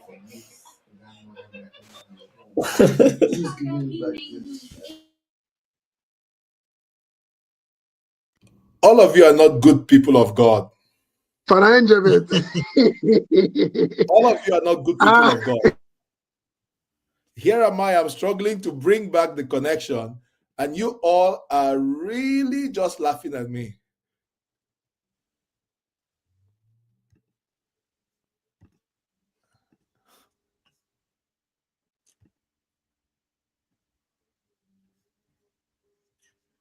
Okay, I think. Can you hear me? Can you hear me? Okay, we can hear you. Yeah, we can hear you now. Very well. We heard your accusation. Yeah, all of you are not good people of God. And we appreciate the comic relief. But just I think because I disconnected from my headphones and I was trying to talk with her, she was saying there's a core part of the story which she would have loved to share, but unfortunately, to all those who are watching and who come across this, we're not been able to get her back on. But we really do appreciate your time because we'll be rounding off. The hope was that she would have concluded. And I'm sorry if there was any miscommunication. I heard John say that's his real voice. I don't know which one is my real voice. Like, okay. But to thank every one of us. But to thank every one of us who's been here, those who are backstage, those of us who are up front stage, Achemo, for the Sophagus, for the Jah Rastafari, for the kid, the prefect. Mali, somebody had shared earlier on the joy of you being in a cassock, and as far as I know, You are a single man, and that's all that the church needs to have you as a priest. But we say this with joy. Not for long, go, not for long. Not for long, not for long, yeah. Why they do wrong prophecy? All right, but we thank everyone who has been on. We thank all those who have been able to comment in the comment sections for your lovely contributions. We see what you all, because we all are standing in that same space with you. We thank you for being part of what we are trying to do here. The goal, as always, is to open the doors for the journey of healing to begin. And so we commend everybody who has shared on here to the prayers that we offer. We thank all those who continuously reach us. You would see on the comments, there's a link there. If you would love to share your story with us, please kindly just click on that link. There will be some questions to answer. It's not anything probing. It's just so that you are aware what we are doing. It's not an indictment. It's a hope for us to open up conversation towards healing and utmost reformation as we could get them within our seminary system. Thank you, brothers. Is there anybody who wants to make a final comment before we invite Mali to lead us in the closing prayer? Announcement. We can't hear you. Announcement just before we go. Can you guys all hear me? Yes, we can hear you now. Can you all hear me? Mhm. Okay, just a quick announcement. We'll be coming your way again. For now, not every week, but every other week. So if you don't see us next Sunday, it's not because we're not, but we're listening to other persons privately, right? And we'll be coming your way publicly again the upper Sunday. So hang on, stay tuned. We always hear your friends. 7 p.m. West African time, Nigerian time. I don't like that West African time, Nigerian time. 2 p.m. Eastern time. And I think 11. 11. Right? Father Californian Anjebe, time. correct me. Yeah, Californian time. Okay. Yes, 11 Californian time. California time. And then 6 p.m. Chief Mali in your hands, right? Is it 6 p.m. or yes? And then No. Father John, Father Prince almost the Chidi same was 6 not able p.m. to be, but it's the same time. And then Father Sosofa Kusu. So that's just by way of announcement. And then let me create a caveat to all our formators, past and present. This is not ad hominem. We've not come here to attack you. We've not come here to wash you out. We've not come here to drag you like Nigerian better passage generator. We are here also to show appreciation for the work we do, and then to offer our own perspective, how best we can do it better for the good of the church and for the betterment of mankind. I just said I should do that because somebody said me that note. Somebody's TV is on behind the scenes. Mali, maybe you. And just to add to that real quick, the reason we are coming every other week publicly now is because the alternate week we'll be listening to people privately. So if you also don't want your story publicly, we offer that space for those who share privately, just to add some clarification to the announcement that Chemo made. And then, so finally, Mali, when you're ready, you could close us with the prayer for the day. Okay, let us pray. In the name of the Father, of the Son, of the Holy Spirit. Amen. Amen. I help us in the name of the Lord, who made heaven Who and made earth. heaven and earth. Glory be to the Father, and to the Son, and to the Holy Spirit. As it was in the beginning, is now, and ever shall be, world without end. Amen. Dear God, we thank you for yet another listening session. We thank you for always guiding us and for ordering our words in your own ways. We ask that you continue to make this platform a blessing to everyone who comes to share their stories.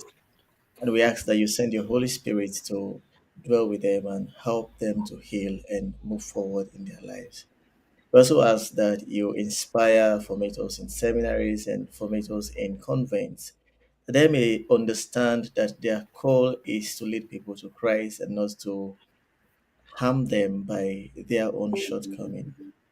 and that your Holy Mother will continually be with seminarians and priests, all those information to help them in the right way. All this and many more we ask through Christ our Lord. Amen. The Lord be with you. And with your spirit. May the blessing of the Almighty God, the Father, the Son, and the Holy Spirit come upon us and remain with us forever. Amen. Thank you, Rex, for your story. Thank you, Goretti, for your story, and see you all 2 weeks time. Amen. Jim, over Thank to you, you. Father. Good evening, Mr. Chem. Bye.